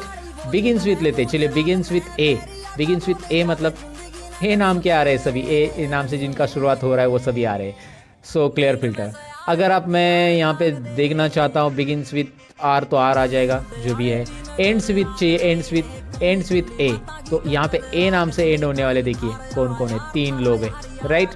सो आपको ये फिल्टर कैसे काम कर रहा है डेफिनेटली समझ में आ रहा होगा कि यहाँ पे begins with, and with, contents with. अब कंटेंट्स विथ में जैसे शर्मा नाम के 2 लोग हैं, तो जितने भी शर्मा नाम के लोग हैं, शर्मा सभी के सभी आ जाएंगे। चलिए हाजिर हो शर्मा, हाजिर हो गए। ओके, सो कैसे किया मैंने समझ में आएगा आपको, मतलब एक्सेल ने सब दिया है रेडीमेड, मैंने बस वहाँ पे टाइप किया और आ गया। Does not contains, Sharma sir name की नहीं दिखनी चाहिए, तो शर्मा टाइप कीजिए, बाकी सब आ जाएंगे। शर्मा को गायब कर दीजिएगा, शर्मा जी गए, सभी शर्मा जी गए, बस अभी वर्मा जी है, काले जी है, बाकी सब जी है, सब्जी मीन्स सब्जी, सब लोग है जी। ओके, तो यहाँ पे आपको ये समझ में आया होगा कि भाई फिल्टर काम कर रहा है टेक्स्ट के ऊपर। वैसे नंबर के ऊपर करता है क्या, ज़रूर करेगा। नंबर्स के ऊपर आप यहाँ पे अनचेक चेक कर सकते हैं। साथ में नंबर फिल्टर में भी वही चीज़ें जो कंडीशनल फॉर्मेटिंग में हमने देखी थी कि मुझे लेस देन ये वाले नंबर चाहिए, वो वाले चाहिए, ग्रेटर देन वाले चाहिए, टॉप 10 चाहिए, तो मैं लेस देन यहाँ पे लेता हूँ। और यहाँ पे कैसे कि लेस देन मुझे 150 के नीचे वाले लोग भी चाहिए। चलिए 150 के नीचे वाले ये है, इनके मार्क्स सबसे कम है, तो ये मैंने आपको यहाँ पे दिखाया। 150 के नीचे वाले कैसे करना है, मैंने अंडू किया, फिल्टर हटाने के लिए अंडू भी कर सकते हैं यहाँ पे, क्योंकि अभी अप्लाई किया है तो। सो यहाँ पे less than equal to, between, ये सारी चीज़ें आपको एक बार ज़रूर ट्राई करनी चाहिए। आप एक्सेल बिगिनर्स हो तो इसकी प्रैक्टिस आपको ज़रूर करनी चाहिए फिल्टर की। वैसे ही आप यहाँ पे रिजल्ट के लिए भी कर सकते हैं। यहाँ पे छोटी मोटी चीज़ें हैं जैसे पास और फेल, तो आपको पास वाले देखने हैं, फेल वाले नहीं, तो पास वाले दिखाओ, फेल वाले देखने, पास वाले नहीं, तो वो आप करो। जो आपको यहाँ पे मर्जी है वो फिल्टर के साथ कर सकते हैं। फिल्टर रिमूव करने के लिए अल्ट ए टी शॉर्टकट की है, हटा दो, अल्ट ए टी दोबारा प्रेस करो, फिल्टर अप्लाई हो जाएगा। सो इस तरह से हमने फिल्टर को जान लिया। अब फिल्टर के बाद बारी है सॉर्ट की।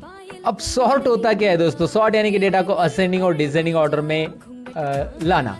तो अब असेंडिंग और डिसेंडिंग ऑर्डर में क्या जरूरत पड़ सकती है? जैसे यहाँ पे दिखाई दे रहा है name of student, ABCD wise मुझे लगाना है, तो यहाँ पे डेटा के अंदर ही आपको सॉर्ट मिलता है, या होम टैब में भी सॉर्ट मिलता है। A to Z या Z to A लगाना, यानी कि सॉर्टिंग करना असेंडिंग ऑर्डर में A to Z, और Z to A मतलब डिसेंडिंग। तो चलिए मैं A to Z करता हूँ। अजय वर्मा के बाद A नाम के ही लोग आने चाहिए पहले, फिर B नाम के, फिर C नाम के, A to Z। तो जैसे मैं सॉर्ट के लिए क्लिक करूंगा, बस अजय कॉलम को सिलेक्ट किया है मैंने, ये डेटा ही, और सॉर्ट के लिए क्लिक करूंगा तो एक्सेल एक वार्निंग दे रहा है आपको। ये वार्निंग डायलॉग बॉक्स में ये बता रहा है कि आपने जो डेटा सिलेक्ट किया है उसके आगे भी डेटा है, अगर आप उसे सिलेक्ट नहीं करते हो तो वो डेटा सॉर्ट नहीं होगा। मतलब अजय वर्मा के मार्क्स 35, 50 और 100 है। अगर आपने उसे सिलेक्ट नहीं किया तो किसी और को मिल जाएंगे। अगर आपने कंटिन्यू विद सिलेक्शन किया तो कंटिन्यू विद करंट सिलेक्शन। जी हाँ, अजय वर्मा के मार्क्स सपोज आकाश काले ऊपर आ गया तो आकाश काले को मार्क्स मिल जाएंगे। सिंपल है ना? या जो भी ऊपर आएगा, विनोद वर्मा, ये आगे पीछे होने वाले हैं। तो कंटिन्यू विद करंट सिलेक्शन आप तभी कीजिएगा जब आपको उसी कॉलम को सॉर्ट करना है। लेकिन अब तो नहीं करना है, पूरे डेटा को सॉर्ट होना चाहिए, उसके साथ डेटा भी बदलना चाहिए। तो आप देखिए मैंने एक्सपांड सिलेक्शन रखा है। राहुल बोर के मार्क्स है 208 टोटल है, और विनोद के मार्क्स है 92 टोटल। जरा 2-3 ही मार्क्स याद रखिए। और तो यहाँ पे मैं एक्सपांड सिलेक्शन करूंगा। जैसे मैं एक्सपांड करूंगा तो राहुल बोर के मार्क्स 208 थे, वही रहेंगे। आकाश काले के जो मार्क्स थे वही रहेंगे। सबके अपने अपने मार्क्स वही रहेंगे। यहाँ पे दिखाई दे रहा है आपको। आप यहाँ पे अंडू कीजिए, पहले जैसे थे वैसे ही मार्क्स आ रहे हैं सबको। और फिर मैंने किया क्या, अंडू कर रहा हूँ मैं। यहाँ पे दोबारा दिखाता हूँ, मैं Z to A करता हूँ। Z to A expand selection sort. क्या हो रहा है? Vinod ABCD Z to A नाम के नीचे आ रहे, ऊपर उल्टा आ जाएगा, Z to A आ रहा है। सिंपल है, A to Z करना है, A to Z, लेकिन एक्सपांड सिलेक्शन कीजिए, उसके मार्क्स के साथ वो पूरा का पूरा सॉर्ट हो रहा है, राइट। अगर आप ऐसा नहीं करोगे, खाली कंटिन्यू विद करंट सिलेक्शन करेंगे तो रॉन्ग हो जाएगा। वो कभी कभी ज़रूरत पड़ सकती है आपको, जैसे कि अभी आपको ज़रूरत कभी है, दिखाता हूँ मैं आपको। मैंने इसे अल्फ़ाबेट ऑर्डर में लगाना था, लगा दिया, लेकिन यहाँ पे देखिए नंबर अल्फ़ाबेट ऑर्डर में नंबर उसके अकॉर्डिंग आ रहे हैं क्या, नहीं आ रहे। तो नंबर को 1 2 3 वाइज लगाना है। लेकिन मुझे जब A to Z में करूँगा तो ये भी पूछेगा कि आगे का डेटा भी करना है क्या, नहीं करना है, अभी बस नंबर को ही करना है, क्योंकि नंबर मुझे ऑर्डर में लगाने हैं। बाकी मुझे अभी जो अल्फ़ाबेट ऑर्डर में है वही रखना है, इसलिए मैं कंटिन्यू करूँगा, सॉर्ट करूँगा तो नंबर सॉर्ट हो चुके हैं, आगे कुछ फ़र्क नहीं पड़ रहा है। आगे जो हमारा असेंडिंग ऑर्डर का था वो असेंडिंग ऑर्डर में ही है दोस्तों। तो ये सिंपल चीज़ें या सिंपल बातें आपको समझ में आएगी सॉर्ट से रिलेटेड। सॉर्ट इतना ही नहीं, सॉर्ट में मैंने आपको अल्फ़ाबेट वाइज बताया, आप नंबर वाइज भी देख सकते हैं। मुझे टॉपर यहाँ पे निकालना है, जैसे राहुल भोर ये टॉपर है तो ये ऊपर आना चाहिए 208 नंबर का। मैं क्या करूँगा, टॉपर ऊपर लाने के लिए मैं यहाँ पे Z to A यानी कि largest to smallest number Z to A, तो Z to A लिया मैंने। और यहाँ पे मैं करूँगा एक्सपांड सिलेक्शन सॉर्ट। देखिए ये आप होम टैब से भी कर सकते हैं। होम टैब में यहाँ पे देखिए क्या आ रहा है, जैसे आप नंबर सेलेक्ट करें तो यहाँ पे largest to smallest, smallest to largest. अगर आप यहाँ पे टेक्स्ट सेलेक्ट करते हो ना तो यहाँ पे एक्सेल ऑटोमेटिक बताएगा कि भाई A to Z और Z to A, राइट। यहाँ से भी कर सकते हैं। अब हमारी बारी है आगे का टॉपिक जानने की, वो है कस्टम सॉर्ट। ये भी काफ़ी इंटरेस्टिंग है कस्टम सॉर्ट दोस्तों। तो चलिए सॉर्ट में असेंडिंग डिसेंडिंग तो हमने सीखा, लेकिन सॉर्ट में यहाँ पे एक और ऑप्शन रहता है, जैसे कि मैंने आपको होम टैब में दिखाया था, वो है सॉर्ट। यहाँ पे आप देख सकते हैं, कस्टम सॉर्ट। यहाँ पे आप देख सकते हैं कस्टम सॉर्ट ऑप्शन है। अब इसे कैसे करेंगे, इसके लिए मैंने यहाँ पे एक और शीट 2 में डेटा लिया है जो कि आपको दिखाई दे रहा है। अब मैं करूँगा क्या, यहाँ पे मैंने डिपार्टमेंट लिखा है, शॉर्ट में लिखा है डिपार्टमेंट, आप ऐसा पूरा भी लिख सकते हैं। चलिए मैंने लिख दिया। तो अब मुझे करना क्या है कि ये डिपार्टमेंट वाइज सॉर्ट करना है, यानी कि सेल्स और परचेस को अरेंज करना है ये डिसेंडिंग ऑर्डर में, यानी कि सेल्स ऊपर आना चाहिए और परचेस नीचे। डिसेंडिंग ऑर्डर में ऐसे होगा ना कि P पहले आता है अल्फ़ाबेट और S बाद में आता है। और इसके डिसेंडिंग ऑर्डर में जो सेल्स के अंदर अलग अलग लोकेशन है वो असेंडिंग में चाहिए, यानी कि यहाँ पे सेल्स का अहमदनगर जो है ये पहला आना चाहिए असेंडिंग ऑर्डर में, A अल्फ़ाबेट से ये स्टार्ट हो रहा है। या सेल्स का फिर उसके बाद मुंबई बाद में आना चाहिए और फिर सेल्स का नागपुर आना चाहिए। तो मतलब ये कॉलम चाहिए डिसेंडिंग ऑर्डर में, ये कॉलम चाहिए असेंडिंग ऑर्डर में, और ये सेल्स के अंदर असेंडिंग होगा। कैसे मैं आपको दिखाऊंगा, रिजल्ट आप देखेंगे तो समझ में आएगा। सबसे पहले तो मुझे इस डेटा को सिलेक्ट करना होगा। अगर आपने ये कॉलम सिलेक्ट करके ही डेटा में जाकर ये कस्टम सॉर्ट वाला लिया, यही है कस्टम सॉर्ट आपका ये ऑप्शन, तो इस पर क्लिक किया तो यहाँ पे वो पूछेगा कि आपने डेटा सिलेक्ट नहीं किया है, क्या करना है आपको, डेटा पूरा सिलेक्ट करना है, यस एक्सपांड सिलेक्शन, राइट। तो ऑटोमेटिकली वो डेटा पूरा सिलेक्ट कर रहा है। ऊपर से यहाँ पे देखिए इस डायलॉग बॉक्स में क्या है, my data has header already check है, दिखाई दे रहा है ना, ये तो चेक रहना ही चाहिए क्योंकि हमारे डेटा को हेडर ऑलरेडी है। जैसे serial number, name of employ, department and location, ये हमारे हेडर है। उसके बाद उसने यहाँ पे कुछ add level, delete level, copy level और ऑप्शंस आपको दिए हैं। फिलहाल तो आपको और एक लेवल ऐड करनी है, लेकिन पहले इस लेवल को हम लोग यहाँ पे डिपार्टमेंट वाइज क्या करेंगे, उसको Z to A करेंगे। देखिए इस डायलॉग बॉक्स में मैंने किया क्या है, मुझे डिपार्टमेंट वाइज डिसेंडिंग ऑर्डर में चाहिए, इसलिए क्योंकि सेल्स ऊपर रहना चाहिए सभी सेल्स के रिकॉर्ड, और उसके बाद उसके नीचे परचेस क्या आनी चाहिए, इसलिए department wise Z to A। लेकिन ऐड लेवल कीजिए, ऐड लेवल करने के बाद यहाँ पे आपको और एक लेवल ऐड करने के लिए मिलती है जो कि देन बाय में आप ऐड कर सकते हैं। करना क्या है इस देन बाय में, आपको लोकेशन A to Z चाहिए। लेकिन लोकेशन कैसा चाहिए, A to Z, मतलब पहले डिपार्टमेंट सॉर्ट होगा और उसके अंदर हर एक डिपार्टमेंट के लोकेशंस असेंडिंग ऑर्डर में आएंगे। कैसे, ज़रा रिजल्ट देखते हैं। ओके कीजिए। अब आपको दिख रहा है डिपार्टमेंट डिसेंडिंग ऑर्डर में सॉर्ट हो रहा है, सेल्स पहले आ चुका है और परचेस, लेकिन उस हर एक डिपार्टमेंट के ग्रुप में देखिए यहाँ पे उस डिपार्टमेंट के अंदर जितने भी लोकेशन आ रहे हैं वो असेंडिंग में है। जैसे अहमदनगर सबसे ऊपर आ रहा है, फिर मुंबई आ रहा है, फिर एन है ना, अल्फ़ाबेट वाइज में। यहाँ पे भी देखिए परचेस में अहमदनगर, फिर पुणे और शिरूर, A देन P और यस अल्फ़ाबेट। तो ये इस ग्रुप के अंदर, परचेस ग्रुप के अंदर ये असेंडिंग ऑर्डर में आ चुका है।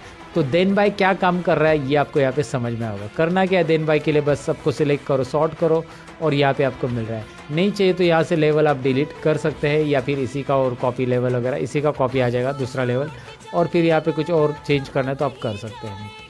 उसके अलावा यहाँ पे आपको एक और चीज़ है, जैसे कि यहाँ पे ये डेटा है, serial number, name of location वगैरह, मैं इसे कॉपी कर लेता हूँ और नीचे रख देता हूँ थोड़ी देर के लिए, मतलब इस तरफ रखता हूँ, और मुझे इसे ऑर्डर में ये करना है। जैसे ये अल्फ़ाबेट ऑर्डर में लगाना है, तो इसमें अल्फ़ाबेट ऑर्डर में डिपार्टमेंट पहले कॉलम में, पहले इधर आ जाएगा पहले कॉलम के अंदर, और फिर सीरियल नंबर वगैरह लास्ट में चला जाएगा। कैसे, मैं आपको दिखाता हूँ। ये हॉरिजॉन्टल डेटा सॉर्ट करने के लिए करना क्या है, सॉर्ट में दोबारा जाइए, ऑप्शंस में जाइए। ऑप्शंस में देखिए यहाँ पे ऑप्शन आ रहा है आपको सॉर्ट लेफ्ट टू राइट, और ऊपर केस सेंसिटिव भी है, मतलब अल्फ़ाबेट कैपिटल वाले पहले होंगे, फिर स्मॉल वाले बाद में आएंगे, केस सेंसिटिव रखेंगे तो वो आपके ऊपर है, केस सेंसिटिव रखना है नहीं रखना है। सॉर्ट करते हैं लेफ़्ट टू राइट, और उसके बाद ओके करते हैं। यहाँ पे मैंने कॉलम रो ही नहीं सिलेक्ट किया, रो नंबर 9 में डेटा है या 10 में, 10 में डेटा है हमारा, रो नंबर 10 में डेटा है, यहाँ पे रो सिलेक्ट करना पड़ेगा हमें, A to Z, 10 में A to Z हो रहा है, department, location, name of cell दिखाई दे रहा है आपको।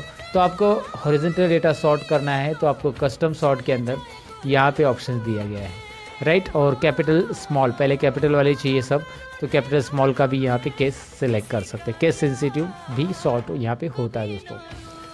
तो आपको सॉर्ट यहाँ पे डेफिनेटली समझ में होगा, सॉर्ट कैसे करना है, सॉर्ट में असेंडिंग, डिसेंडिंग और कस्टम सॉर्ट होता क्या है, सारी चीज़ें मैंने यहाँ पे एक्सप्लेन की है। अब हम आते हैं शीट 1 में, जहाँ पे हमारा कुछ चीज़ें बाकी है, जैसे कि यहाँ पे रिजल्ट और ग्रेड कैलकुलेट करना है। तो अब ईप फार्मूला हम सीखने वाले हैं। ईप किस तरह से रिजल्ट के लिए काम करता है और ईप फार्मूला कैसे काम करता है ओवरऑल एक्सेल में, आज इस टॉपिक में आपको क्लियर हो जाएगा। चलिए ईप सेक्शन में करते क्या है। सबसे पहले तो यहाँ पे हम ट्रैक करेंगे कि हमारे पास सब्जेक्ट कितने हैं, सब्जेक्ट 1, सब्जेक्ट 2, सब्जेक्ट 3। तीनों सब्जेक्ट में अगर किसी भी एक सब्जेक्ट में, तीनों में से किसी भी एक सब्जेक्ट में अगर वो 35 से कम है तो वो स्टूडेंट फेल हो जाएगा। ये हमारा क्राइटेरिया क्या है, ध्यान से देखिए। हमारी कंडीशन ऐसी है कि सब्जेक्ट 1 में या सब्जेक्ट 2 में या सब्जेक्ट 3 में कहीं पे भी वो फेल है तो स्टूडेंट फेल है। अगर तीनों सब्जेक्ट में उनको 35 से ज़्यादा है, जैसे यहाँ पे आपको सब्जेक्ट 1 में दिख रहा है 35 से ज़्यादा है, सब्जेक्ट 2 में भी और 3 में भी है, तो तीनों में भी 35 और 35 से ज़्यादा है तो वो पास है। ये हमारा रिजल्ट के लिए कंडीशन है। अच्छा एक काम कीजिए, मैं छोटा सा ईप पहले समझा देता हूँ। ईप में कौन कौन सी चीज़ें आने वाली वो देखिए। ईप फार्मूला तो हमें सीखना है।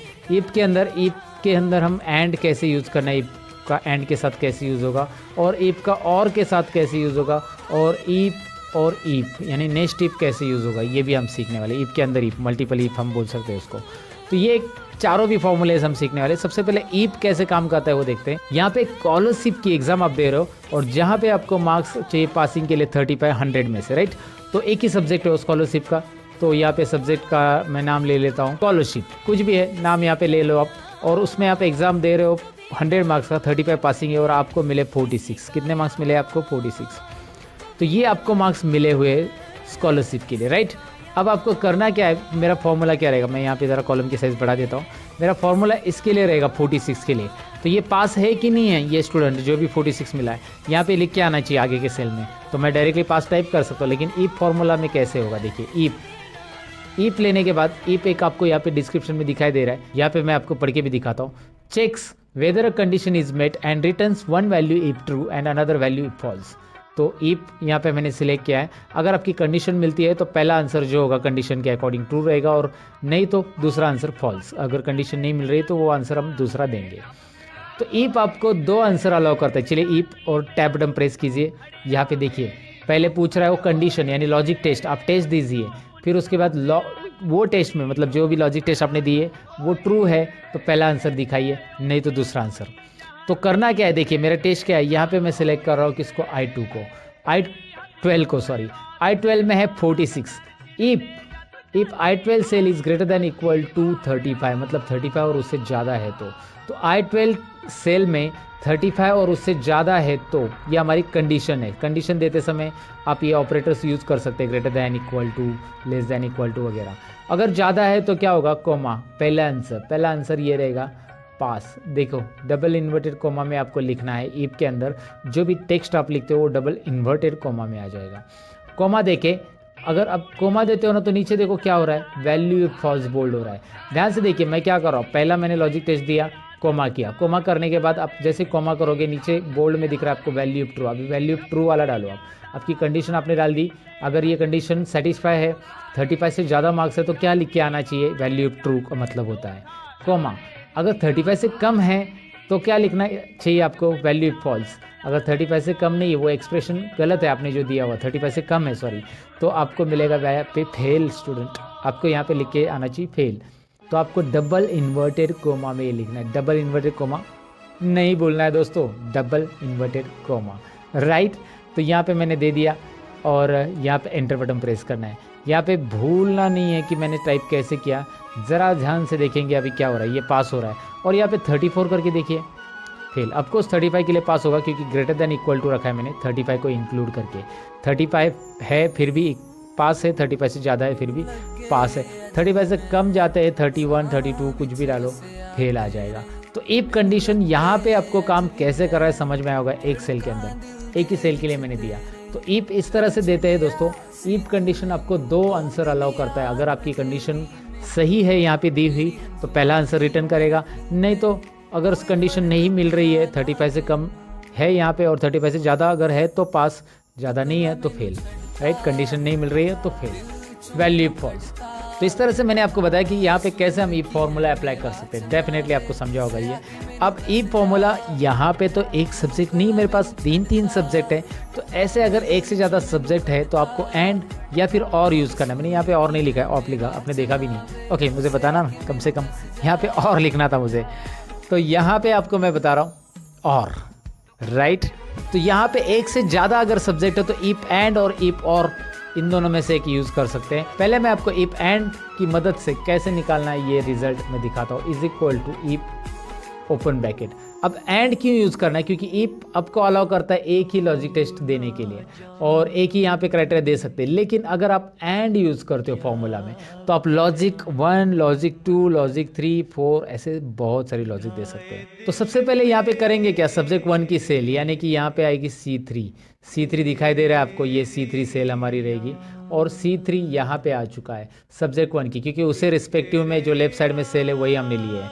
दिखाई दे रहा है आपको यहाँ पे आ चुका है। If C3 is greater than equal to 35, greater than equal to क्यों, क्योंकि हमें कंडीशन देना है एंड की तरह। मैं आपको समझाता हूँ एंड यूज़ करने के बाद आपको ग्रेटर देन इक्वल टू ही क्यों लेना है, क्योंकि हम चेक करेंगे कि तीनों सब्जेक्ट में पास है तो ही पास देंगे, राइट। तो पहली कंडीशन दी हमने C3 is greater than equal to 35, comma again यहाँ पे सब्जेक्ट 2 कौन सा है, D3 है, D3 is greater than equal to 35। आप यहाँ पे लिख सकते हैं इस तरह से, या फिर कॉमा देने के बाद आप इस सेल को क्लिक भी कर सकते हैं। क्लिक कीजिए इस सेल के ऊपर, देखिए मैंने कॉमा दिया, इस सेल के ऊपर क्लिक किया, वो ऑटोमेटिकली आ चुका है। उसी के रिस्पेक्ट में जिस रो में आप यहाँ पे फॉर्मूला लिख रहे हो उसी के लेफ्ट साइड का जो सब्जेक्ट का सेल है उसे लेना है, और इसमें भी ग्रेटर देन इक्वल टू 35 और ब्रैकेट क्लोज, ब्रैकेट एंड वाला क्लोज कर रहा हूँ मैं। देखिए यहाँ पे कलर दिख रहा है आपको एंड ब्रैकेट का, और वही क्लोज कर रहा हूँ मैं। ज़रा इस कंडीशन को समझिए, मैं एक्सप्लेन करने की कोशिश कर रहा हूँ, आपको डेफिनेटली समझ में आएगा। यहाँ पे तीनों सब्जेक्ट की कंडीशन मैंने ली है, तीनों सब्जेक्ट में हमें मिलने चाहिए 35 से ज़्यादा मार्क्स। एंड दिया है ना, तो ये कोमा जो है बीच का वो रिप्रेजेंट कर रहा है एंड, यानी कि C3 is greater than equal to 35, comma यानी कि and D3 is greater than equal to 35 मतलब सब्जेक्ट 2, और E3 मतलब subject 3 it should be greater than equal to 35। तीनों में भी 35 से ज़्यादा रहेंगे या रहने चाहिए। रहेंगे तो क्या होगा, कॉमा। अब कॉमा करेंगे जैसे हम इस ब्रैकेट के बाद, तो वैल्यू ट्रू, तो क्या होगा अगर ये कंडीशन सेटिस्फाई तीनों में भी 35 से ज़्यादा है तो पास होगा डबल इन्वर्टेड कॉमा में, नहीं तो क्या होगा, फेल होगा। मैंने यहाँ पे एंटर वगैरह नहीं प्रेस किया, टाइप के आगे वो ऑटोमेटिक नीचे आ जाएगा। आपको एंटर यहाँ पे प्रेस नहीं करना है, बिल्कुल कोई ज़रूरत नहीं फार्मूला में आपको कोई एंटर वगैरह ऐड करने की, बस टाइप करते जाइए, फार्मूला ऑटोमेटिक अपने आप नीचे आता है आगे अगर नहीं जा रहा है तो लॉजिक टेस्ट क्या है, देखिए तीनों सब्जेक्ट में ग्रेटर देन 35 है तो पास, नहीं तो फेल। एंड का कंडीशन यही काम कर रहा है। एंटर कीजिए, यहाँ पे रिजल्ट आपको मिल रहा है। Are you getting? Look at here, पास दोनों भी है क्योंकि तीनों सब्जेक्ट में 35 से ज़्यादा है। यहाँ पे तो आपको 100 ही है, और यहाँ पे देखेंगे तो 35 से कम है किसी ना किसी सब्जेक्ट में। ये तो तीनों सब्जेक्ट में फेल है, लगभग एक सब्जेक्ट में पास है यहाँ पे 35, और यहाँ पे देखिए ये पास होता है कि नहीं होता है, अभी दिखाता हूँ मैं आपको। हो गया पास, राइट। तो तीनों में आपको 35 या 35 से ज़्यादा मार्क्स है तो ही पास होगा, नहीं तो फेल बताएगा। ये हमारा एंड का कहना था। एंड उस तरह से काम करता है जैसे यहाँ पे सारी चीज़ें कंपलसरी होती है एंड के अंदर दी हुई, तो कंपल्शन का काम करता है। जैसे एग्जांपल लो ना, आप अगर कोई ड्राइविंग लाइसेंस निकालने जाते हो और वहाँ पे आपको बोला कि आधार कार्ड और पैन कार्ड दोनों भी चाहिए, मतलब मैं एग्जांपल बता रहा हूँ, तो दोनों भी चाहिए, दोनों कंडीशन है तो ही आपका ड्राइविंग लाइसेंस निकलेगा। यानी कि जहाँ पे दोनों चीज़ें कंपलसरी है या जितनी भी चीज़ें दी हुई कंपलसरी है वो होता है एंड। तो वो क्या बोलेंगे आपको, आपका ड्राइविंग लाइसेंस निकालना है आपको, तो आधार कार्ड और पैन कार्ड, और बोलेंगे क्या बोलेंगे, और आधार कार्ड और पैन कार्ड यानी एंड, राइट। तो वैसे ही अगर आपको और के साथ रिजल्ट निकालना है, और मतलब क्या होता है, ऑप्शनल, राइट। तो और के साथ निकालना है तो कंडीशन क्या रहेगी, मैं दिखाता हूँ। यहाँ पे एक कॉलम इंसर्ट करना है, जो कि मैंने आपको बताया कॉलम कैसे इंसर्ट करना है ऑलरेडी। राइट क्लिक करके इंसर्ट, यहाँ पे रिजल्ट 2 नाम देते हैं हम इसका। तो यहाँ पे इफ और ओपन ब्रैकेट के बाद मैं और लिखूंगा, और से भी आंसर सही आएगा दोस्तों। जी हाँ सही आएगा, लेकिन आप बोलोगे कैसे, कंडीशन में हम चेंज करने वाले हैं। सब्जेक्ट 1 की कंडीशन में हम लेंगे लेस देन 35। अब ऐसा क्यों, मैं आपको समझाता हूँ। चलिए यहाँ पे पहले फॉर्मूला टाइप करते हैं। सब्जेक्ट 1 के बाद सब्जेक्ट 2 यानी D3, वहाँ पे क्लिक करेंगे तो भी चलेगा less than 35, and comma E3 less than 35। इससे होगा क्या, तीनों में से किसी भी एक सब्जेक्ट में 35 से कम है, तो मैंने और लिखा है ना दोस्तों।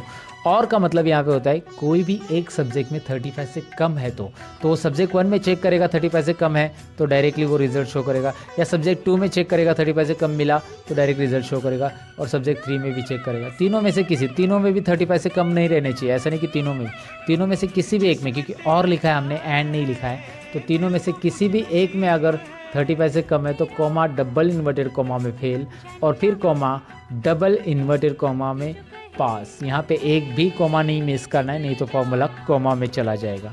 हमेशा की तरह मजाक कर रहा हूँ, लेकिन यहाँ पे मैं आपको बताऊँ कि कॉमा भूलना नहीं है दोस्तों। फेल और पास कैसे निकाला ये रिजल्ट आपको दिखाई दे रहा है। चलिए मैं आपको दिखाता हूँ आंसर क्या आता है इसका। एंटर कीजिए and have a look this, क्या हो रहा है देखिए, पास है। और मैं इस फॉर्मूला को यहाँ पे ड्रैग करूँगा, नाउ यू कैन सी यहाँ पे दिखाई दे रहा है, जैसे यहाँ पे आ रहा था एंड के साथ आंसर, वैसे ही यहाँ पे आ रहा है। Got it. कोई डिफ़िकल्टी नहीं है दोस्तों, इसे निकालने में कोई प्रॉब्लम नहीं आएगा। आप इस फॉर्मूला को ज़रा ध्यान से समझने की कोशिश कीजिए, रट्टा मत मारिएगा, रट्टा मारने से कुछ मतलब नहीं होता है। एंड क्या काम करता है, और वैसे ही काम करता है जैसे आप एक वोटिंग कार्ड निकालने गए और वहाँ पे बोला कि यार आपके पास आधार कार्ड है, वो बोला, आपने बोला नहीं। आपके पास पैन कार्ड है, तो चलो लाओ पैन कार्ड से बना देते हैं, आपने बोला है तो पैन कार्ड से भी बनेगा या आधार कार्ड, दोनों में से एक है मतलब सभी चीज़ें कंपलसरी नहीं है, ऑप्शनल है। आधार कार्ड नहीं है तो पैन कार्ड दिखाओ, पैन कार्ड नहीं तो राशन कार्ड दिखाओ, ऐसे आपको बोला गया है। तो यहाँ पे ऑप्शनल चीज़ें आती है। तो यहाँ पे वही मैंने किया कि C3 में जाकर वो चेक करेगा 35 से कम है क्या, है तो डायरेक्ट फेल बताएगा, आगे की कंडीशन उसे चेक करने की ज़रूरत नहीं है, क्योंकि ये और है दोस्तों। और D3 में चेक करेगा 35 से कम है क्या, है तो डायरेक्टली फेल बताएगा, नहीं तो फिर E3 में चेक करेगा, E3 में 35 से कम है तो तो फेल बताएगा, तीनों में भी नहीं है तो डायरेक्टली क्या बताएगा, वो पास बताने वाला है, क्योंकि ये सेटिस्फाई नहीं हो रहा है, राइट। तो इस तरह से ईफ एंड और ईफ और ईफ काम करता है। बस अभी ईफ में एक और चीज़ सीखना है जिससे हम ग्रेड निकालने वाले हैं, यानी कि नेक्स्ट ईफ। अब नेक्स्ट ईफ कैसे होगा, if with in if, if के अंदर ईफ, हम ईफ के अंदर ईफ, हम ईफ के अंदर ईफ, बहुत सारे ईफ लेने वाले हैं। वैसे हम कितने ईफ लिख सकते हैं, वैसे 100 ईफ भी लिखेंगे तो भी चलेगा, लेकिन मैं आपको बताऊं कि एक्सेल 2019 के अंदर नया फॉर्मूला आया है। ईफ को बार बार लिखने से अच्छा आप एक ही बार लिखिए, उसका नाम है ईफ्स, और उसके लिए वीडियोस मैंने बनाए थे एक्सेल 2019 में, कौन से नए फॉर्मूला है, उसका लिंक डिस्क्रिप्शन में, अगर आप इंटरेस्टेड हो तो ज़रूर वीडियो देख लेना दोस्तों। फिलहाल तो मैं आपको बताऊं कि यहाँ पे इज इक्वल टू करना है और आपको ईफ टाइप करना है। ईफ टाइप करने के बाद सबसे पहला कंडीशन, हम कोई भी एक रिजल्ट लीजिए, ये रिजल्ट ले लेते। If result is equal to fail, अगर रिजल्ट में फेल है तो ग्रेड में भी फेल आएगा, ग्रेड में पास नहीं आएगा। If result is equal to fail then result अगर फेल है तो ग्रेड भी फेल है, ये समझ लेना। पहली कंडीशन हमने दे दी कि रिजल्ट फेल है तो ग्रेड फेल है। अगर रिजल्ट फेल नहीं है तो पास ट्रैक करने की ज़रूरत नहीं, ऑटोमेटिक फेल नहीं है तो कॉमा कीजिए, यानी कि यहाँ पे आपके पास ईफ में दो आंसर रहते हैं, फेल है तो फेल, फेल नहीं है तो क्या आंसर आएगा, फेल नहीं है तो if open bracket, if open bracket के अंदर लॉजिक टेस्ट देंगे हम इस ग्रेड के लिए। यानी कि ग्रेड कैसा रहता है हमारा, मैं आपको बताता हूँ। इस सेल के अंदर K3 के अंदर 75 से ज़्यादा है तो यहाँ पे मैंने ग्रेटर देन साइन ले लिखा, ग्रेटर देन इक्वल टू 75। अगर 75 से ज़्यादा है तो A+ ग्रेड हम देंगे, यहाँ पे A+। मैंने कौन सा ग्रेड लिखा है, देखिए A+, और ये इन्वर्टेड कोमा में रहेगा इस तरह से। ध्यान से देखिए यहाँ पे कर क्या रहा हूँ मैं, अगर फेल है तो फेल होगा, नहीं तो फेल नहीं है तो K3 में चेक करेंगे कितने मार्क्स है। K3 में चेक करना है यहाँ पे 75 और उससे ज़्यादा है तो greater than equal to 75, then A+ grade आने वाला है। अब यहाँ पे एक बात याद रखिए कि मैंने डिसेंडिंग ऑर्डर ग्रेड लिया है, यानी कि सबसे हाईएस्ट ग्रेड पहले लिया है, और यही करना है आपको ईफ ग्रेड के फॉर्मूला में। तो ग्रेड के फॉर्मूला में क्या करना है, पहले 75 चेक कीजिए, अगर 75 से ज़्यादा नहीं है तो अब कोमा दीजिए, कोमा देने के बाद दोबारा ईफ आएगा, ईफ ओपन ब्रैकेट, और हम K3 की दोबारा सेलेक्ट करेंगे, K3 greater than equal to, इस बार हम 60 चेक करेंगे, 60 है तो कौन सा ग्रेड देंगे, देखिए ध्यान से 60 है तो यहाँ पे हम A ग्रेड देंगे, लेकिन हमने एक ही आंसर दिया है, वैल्यू इफ ट्रू वाला। वैल्यू इफ फॉल्स वाला आंसर हम यहाँ पे देंगे, दूसरा ईफ लेंगे, वैल्यू इफ फॉल्स की जगह हम दूसरा ईफ लेंगे, और यहाँ पे हम क्या लिखेंगे, देखिए फिर से लॉजिक टेस्ट K3, मतलब एक ईफ के अंदर दूसरा ईफ कैसे मैं कर रहा हूँ, देखिए K3 is greater than equal to 50, अगर 50 या 45 लेते हैं, 45 से ज़्यादा है तो C ग्रेड। तो पहला आंसर हमने जैसे लिखा C ग्रेड, इसका यहाँ पे दिख रहा है वैल्यू इफ ट्रू, पहला आंसर इस ईफ का, लॉजिक टेस्ट ये है, और कॉमा, और जैसे दूसरा आंसर लिखना है और एक ईफ ऐड करेंगे हम, if open bracket K3 is greater than equal to 35 है तो कौन सा ग्रेड, यहाँ पे गलती कर दी मैंने, यहाँ पे होना चाहिए C ग्रेड और वहाँ पे होना चाहिए B ग्रेड, ये हमारी थोड़ी सी गलती होगी, यहाँ पे मिस्टेक हम यहाँ पे सुधार लेते हैं। चलिए, देर आए दुरुस्त है, राइट।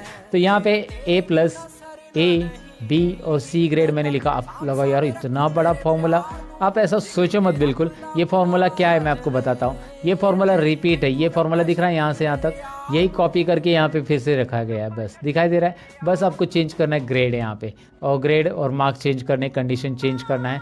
बाकी यहाँ पे ब्रैकेट कितने क्लोज होंगे ये सब देखने की ज़रूरत नहीं है, चिंता करने की ज़रूरत नहीं है। एंटर कीजिए, एक्सेल ऑटोमेटिक ब्रैकेट क्लोज कर रहा है, यहाँ पे इस बॉक्स में दिख रहा है एक्सेल ऑटोमेटिकली ब्रैकेट यहाँ पे क्लोज कर रहा है। यस, तो यहाँ पे ब्रैकेट को यस करेंगे और आंसर आ रहा है। चलिए देखते हैं अकॉर्डिंग टू दैट परसेंटेज के हिसाब से, जो फेल है फेल के लिए फेल, और जो परसेंटेज यहाँ पे दिखाई दे रहे हैं उसके हिसाब से उसको मार्क्स आए हैं कि नहीं आए हैं। इसे हम नेक्स्ट टिप बोलते हैं दोस्तों। इसकी ज़रा प्रैक्टिस आपको करनी ज़रूरी है, और जितनी रिपीट आप इसके प्रैक्टिस करोगे उतना ईप आप डीपली समझते जाओगे कि ईप के अंदर लॉजिक टेस्ट होता क्या है, पहला आंसर क्या होता है, दूसरा आंसर क्या होता है, नेक्स्ट टिप लिया कैसे गया है, यहाँ पे क्यों लिया गया है, ये सारी चीज़ें आपको समझ में आएगी। तो ज़रूर ईप का एक बार प्रैक्टिस कीजिए। हमारा ग्रेड तक हमारा हो गया है। अब नेक्स्ट पॉइंट की तरफ बढ़ते हैं।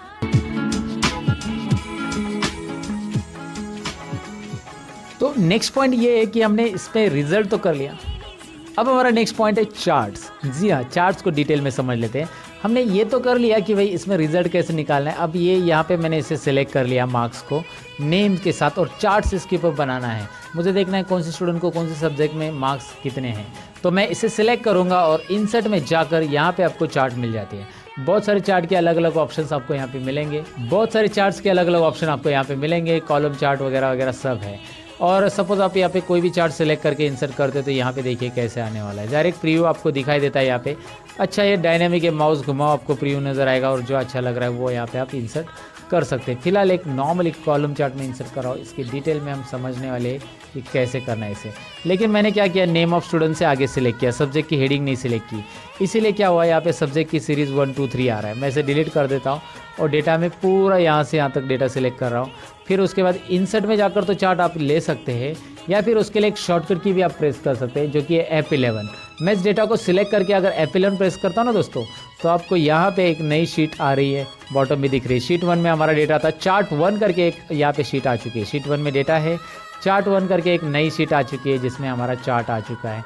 यहाँ पे आपको दिख रहा है राहुल भो, राजेश शर्मा, रमेश डोले, संदीप शर्मा, विनोद शर्मा एंड आकाश काले, किसको कितने मार्क्स हैं यहाँ पे आपको दिख रहे हैं। ईजिली आप इस मार्क्स के थ्रू, मतलब इस चार्ट के थ्रू गेस कर सकते हैं, या फिर देख सकते हैं किसको कितने मार्क्स हैं, ईजिली देख सकते हैं।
इंटरेस्टिंग है, कोई डिफ़िकल्टी नहीं है। यहाँ पे बस डिज़ाइन टैब में जाना है और बस क्लिक करना है, कोई फार्मूला वगैरह तो देना है ही नहीं है। चार्ट का टाइटल चाहिए नहीं चाहिए, नन, देखिए टाइटल गायब हो गया। सेंटर में चाहिए या फिर आप वो चार्ट चाहिए, वो आपके ऊपर है। डेटा लेवल्स अभी मैंने दिए, ऑलरेडी आए हैं वहाँ पे उस डिज़ाइन पे, लेकिन आप यहाँ से उसका पोजीशन चेंज कर सकते हैं। जैसे आप यहाँ पे माउस पॉइंटर घुमाओगे आपको दिख रहा है इनसाइड बेस, आपको जो अच्छा लग रहा है आउटसाइड बेस, आउटसाइड वाले रखने हैं, कॉल आउट वाले रखने हैं, इस तरह से नाम के साथ आएंगे, इस तरह से आएंगे, दिखाई दे रहा है कहाँ पे रखने हैं। And that's up to you कि कहाँ पे उसे रखना है। चलो एक ही पोजीशन पे मैंने रख दिया। सबके डेटा लेबल्स यहाँ पे आपको नीचे दिखाई दे रहे हैं। ऐड चार्ट एलिमेंट में डेटा लेबल के बाद डेटा टेबल्स भी है, जो कि आप टेबल्स दिखाना चाहते हैं नहीं दिखाना चाहते, यहाँ पे है। विथ लीजन विदाउट लीजन है, यानी कलर्स नीचे आते हुए दिखाई देंगे। देखो नीचे जैसे इसमें लिखा विथ लीजन, तो नीचे लीजन की के साथ आ रहे, नो लीजन कलर के साथ नहीं आ रहे। यहाँ पे ग्रिड लाइन से साथ में ग्रिड लाइंस को शो करना है वगैरह, यहाँ से आप कर सकते हैं। एरर्स की अभी हमें चेक नहीं करना है, लेकिन ग्रिड लाइन वगैरह दिखाना है तो आप यहाँ से ग्रिड लाइन देख सकते हैं। बहुत सारी ग्रिड लाइन अप्लाई कर सकते हैं बैकग्राउंड में। और साथ में लीजन का पोजीशन भी आप डिसाइड कर सकते हैं। राइट में रखना है, टॉप में रखना है, बॉटम में रखना है, लेफ्ट में रखना है, बॉटम में रखना है। यहाँ पे लीजेंट आपको दिखाई दे रहा है, जैसे मैं मूव कर रहा हूँ, राइट में चाहिए तो राइट में, टॉप में चाहिए तो टॉप में। ये लीजेंट हम बोलते हैं इसे। इसे आप माउस से ड्रैग करके भी रख सकते हैं। तो ये चार्ट के एलिमेंट है, बेसिक लेवल पे इसे देखना है, सीखना है। क्विक लेआउट के बारे में मैंने आपको बताया है, ये चार्ट की डिज़ाइन बताई।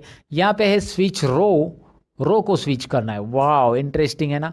देखिए क्या हो रहा है, मैं आपको बताता हूँ। सब्जेक्ट 1 2 3 जो यहाँ पे थे, मतलब कलर में, वो अभी देखिए राहुल शर्मा अलग अलग हर एक के कलर आ चुके हैं। रोज़ को कॉलम में, कॉलम के रोज़ के कर रहा है यहाँ पे। तो राहुल बोर का कलर, राहुल बोर को सब्जेक्ट 1 में कितने मिले, या फिर सभी सब्जेक्ट 1 2 और 3 के यहाँ पे आ रहे हैं ओवरऑल रिजल्ट। आप बस स्विच करेंगे ये चेंज होगा, ऐसे स्विच करेंगे ये ऐसा चेंज होगा। आपको जैसे ज़रूरी वैसे रख सकते हैं। सिलेक्ट डेटा में जाइए, सिलेक्ट डेटा में यहाँ पे आपको डेटा कम करना है। जैसे आपको यहाँ पे 4 स्टूडेंट का डेटा लेना था, अब आपके पास 4 स्टूडेंट का रिकॉर्ड है। समझ में आपको? सिलेक्ट डेटा में जाकर डेटा आप बदल सकते हैं। जो डेटा आपको यहाँ पे और बढ़ाना है तो और बढ़ाएंगे। यहाँ पे सिलेक्ट डेटा का बहुत बड़ा काम रहता है जब आप एमआईएस रिपोर्ट जनरेट करते हो, और चार्ट का भी बहुत बड़ा काम रहता है। सिलेक्ट डेटा, स्विच रोज, ये सारी चीज़ें वहाँ पे यूज़ होती हैं। फिलहाल चेंज चार्ट टाइप आपके लिए ऑप्शन है, और यहाँ से आप इस चार्ट को लाइन में, पाई में, बार में कन्वर्ट कर सकते हैं। अब मेरे पास ज़्यादा कॉलम है तो यहाँ पे कॉलम और बार चार्ट ही प्रेजेंटेटिव रहेगा, और बाकी सब तो इतने नहीं रहेंगे। इसीलिए यहाँ पे चेंज चार्ट टाइप में आप देखेंगे ज़्यादा कॉलम्स के लिए ये बार ही चलता है, सिंगल कॉलम के लिए पाई चलेगा, सिंगल वैल्यूज़ रहेगी। तो फिलहाल आप कॉलम चार्ट लीजिए और इसे सीधा कर दीजिएगा। तो चेंज चार्ट टाइप में क्या होता है ये मैंने बताया। अब ये चार्ट हमारा चार्ट 1 शीट में है दोस्तों, और मैं चाहता हूँ कि इसे शीट 1 में ले लूँ। तो शीट 1 में ले सकते कि नहीं ले सकते? बिल्कुल ले सकते। कैसे? यहाँ पे डिज़ाइन में, यहाँ पे ऑप्शन है मूव चार्ट। कौन सा ऑप्शन है? देखिए मूव चार्ट। तो करना क्या है, बस मूव चार्ट पे क्लिक कीजिए। कहाँ पे रखना है उसको? ऑब्जेक्ट इन में रखना है, और ऑब्जेक्ट इन में कहाँ पे? शीट 1 में रखना है। तो ऑब्जेक्ट इन में क्लिक कीजिए, शीट 1 में। अब यही चार्ट आपको शीट 1 में मिल जाएगा। इसकी साइज़ बहुत बड़ी की थी हमने, अब इसे छोटी करनी पड़ेगी आपको। यहाँ से दोबारा इसकी साइज़ छोटी कीजिए, तभी तो चार्ट नज़र आएगा। राइट, इसकी भी साइज़ हमने बहुत बड़ी की थी, इसे छोटी करनी पड़ेगी, तभी आपको चार्ट यहाँ पे डिटेल में दिख रहा है। ग्रिड लाइन नीचे, तो ग्रिड लाइन पे क्लिक करके आप इसे डिलीट कर सकते हैं। यहाँ पे 2 4 अलग अलग मेजर माइनर ग्रिड लाइन थी, उससे मैंने डिलीट कर दिया। सिलेक्ट करके ग्रिड लाइन के ऊपर क्लिक करके डिलीट कर सकते हैं। तो चार्ट को रिप्रेजेंट कैसे करना है, एक बिगिनर लेवल पे चार्ट में कौन कौन से फंक्शंस रहते हैं, ऑप्शंस कैसे रहते हैं, टाइटल कहाँ से ऐड करना रहता है, या फिर लीजेंड क्या होता है, टेबल कैसे ऐड करना था, डेटा लेवल क्या होता है, ये सारी चीज़ें मैंने एक्सप्लेन करने की यहाँ पे इस टॉपिक में कोशिश की है दोस्तों। अब हम बढ़ते हैं अगले टॉपिक। तो इस तरह से ये चार्ट में सारी चीज़ें हो गई, और चार्ट में आप बैकग्राउंड में लोगो ऐड करना चाहते हैं, आपको लगता है कि यार यहाँ पे बैकग्राउंड में कुछ काम किया जाए, तो राइट क्लिक कीजिए इस चार्ट के ऊपर। राइट क्लिक करने के बाद format chart area, look at here, format chart area, इस ऑप्शन पे क्लिक कीजिए। और इस ऑप्शन पे क्लिक करने के बाद यहाँ पे आपको फिल में जाना है। फिल में राइट साइड में आप देखेंगे यहाँ पे बहुत सारे ऑप्शंस आ रहे हैं, no fill, solid fill, gradient वगैरह वगैरह वगैरह। तो आपको पिक्चर लेना है तो पिक्चर लीजिए, ग्रेडियंट पैटर्न लेना है तो पैटर्न लीजिए। यहाँ से अलग अलग पैटर्न आपको बैकग्राउंड में नजर आएंगे। इंटरेस्टिंग पैटर्न है, आप जो देना चाहते हो दे सकते हैं प्रेजेंटेशन के लिए। आप चाहते हैं ऑटोमेटिक तो ऑटोमेटिक आ जाएगा। पैटर्न फिल चाहिए, पिक्चर एंड टेक्सचर चाहिए, यहाँ से फाइल ऑप्शन है जहाँ से हम अपनी कंपनी का लोगो भी ऐड कर सकते हैं। अगर आपके पास कंपनी का लोगो वगैरह है तो बैकग्राउंड में ऐड कर सकते हैं। और उसकी ट्रांसपेरेंसी भी आप यहाँ से सेट कर सकते हैं। मतलब आपका लोगो बहुत ही डार्क है, so you can do it like this. Okay, so ये डेटा के ऊपर काम करने के लिए इंटरेस्टिंग चीज़ें मैंने आपको बता दी है। सो ये डेटा चार्ट में लेकर किस तरह से चार्ट के ऊपर काम करना है मैंने आपको बता दिया। लोगो बैकग्राउंड में कैसे ऐड करना है, colours and all and all. तो ये था चार्ट फॉर बिगिनर्स। और चार्ट से रिलेटेड और एम सीरीज से रिलेटेड बहुत सारे वीडियोस मैंने ऑलरेडी चैनल पे बनाया, डिस्क्रिप्शन में उसकी लिंक है, ज़रा देख लेना। अब बढ़ते हैं अगले टॉपिक की ओर। तो चार्ट्स तो हमने सीख लिया, लेकिन यहाँ पे अभी कुछ होम टैब की जो बेसिक ऑप्शंस है जो डेली आपको डेटा एंट्री के लिए वगैरह यूज़ हो सकते हैं, ऐसे ऑप्शंस मुझे यहाँ पे बहुत बताना ज़रूरी है। वैसे कॉपी पेस्ट वगैरह तो आपको आता ही होगा, कॉपी पेस्ट, कट पेस्ट, ये ऑप्शंस तो यहाँ पे है ही है। यहाँ पे मैं आपको दिखाता हूँ कि ये डेटा मैं Ctrl+C से कॉपी कर रहा हूँ और यहाँ पे कर्सर रख के यहाँ पे मैं इसे पेस्ट करूँगा। आपको पता ही है, पेस्ट करूँगा तो यहाँ पे रिपीट आ जाएगा। लेकिन पेस्ट के अंदर कुछ और ऑप्शन है जिसका नाम है पेस्ट स्पेशल। ये पेस्ट स्पेशल्स ऑप्शन है सारे के सारे। और पेस्ट स्पेशल के सारे ऑप्शंस का एक वीडियो मैंने बनाया है जिसका लिंक मैं आपके लिए डिस्क्रिप्शन में दूंगा। ये पेस्ट स्पेशल कंप्लीटली कैसे यूज़ किया जाता है इसका ऑलरेडी मैंने वीडियो बनाया है, जिसका लिंक आपको डिस्क्रिप्शन में मिलेगा। यहाँ पे भी मैं स्क्रीन के ऊपर दिखा रहा हूँ कि लर्न मोर चैनल पे ऑलरेडी ये वीडियो अपलोड हो चुका है, तो वो आपको ज़रूर देखना होगा, क्योंकि यहाँ पे मैं अभी ये सारे कंटेंट ऐड नहीं कर रहा हूँ, लेकिन ऑलरेडी वीडियो मैंने बनाया है, इसका एक इंफॉर्मेशन मैं आपको दे रहा हूँ यहाँ पे। उसके अलावा फॉर्मेट पेंटर क्या काम का होता है मैं आपको बता देता हूँ। कॉपी पेस्ट तो जनरली सबको आता है, कट पेस्ट भी जनरली पता रहता है, लेकिन फॉर्मेट पेंटर जनरली सब लोगों ने वहाँ पे देखा रहता है लेकिन नहीं आता है। तो मैं आपको बता देता हूँ करना क्या है। यहाँ पे सपोज आपने कोई फॉर्मेटिंग की और यही जो फॉर्मेटिंग का बैकग्राउंड या फिर इसे बोल्ड किया है, आपने अंडरलाइन किया है, यही टाइटल का फॉर्मेटिंग आप इसे भी करना चाहते हो ऊपर, या ऊपर के पूरे रो को, ये रो को करना चाहते, तो करना क्या है, कर्सर आपका इसी पे रहेगा जिस पे फॉर्मेट किया है उस पे कर्सर रखो, फॉर्मेट पेंटर पे क्लिक करो। फॉर्मेट पेंटर पे जैसे आप क्लिक करोगे, look at here, format painter पे मैंने क्लिक किया और जैसे क्लिक करोगे माउस पॉइंटर पे पर ध्यान दीजिए, ब्रश के साथ आ रहा है। अब जिसके ऊपर भी ये घुमाओगे आप ऐसे, वो उसके ऊपर ये फॉर्मेटिंग अप्लाई होने वाला है। देखिए मैंने घुमा दिया, इसके ऊपर ये फॉर्मेटिंग यहाँ पे अप्लाई हो चुका है। समझ में आपको फॉर्मेट पेंटर होता क्या है। वैसे फॉर्मेट पेंटर को आप सिंगल क्लिक और डबल क्लिक से भी यूज़ कर सकते हैं। अभी मैंने सिंगल क्लिक से यूज़ किया और ड्रैग किया।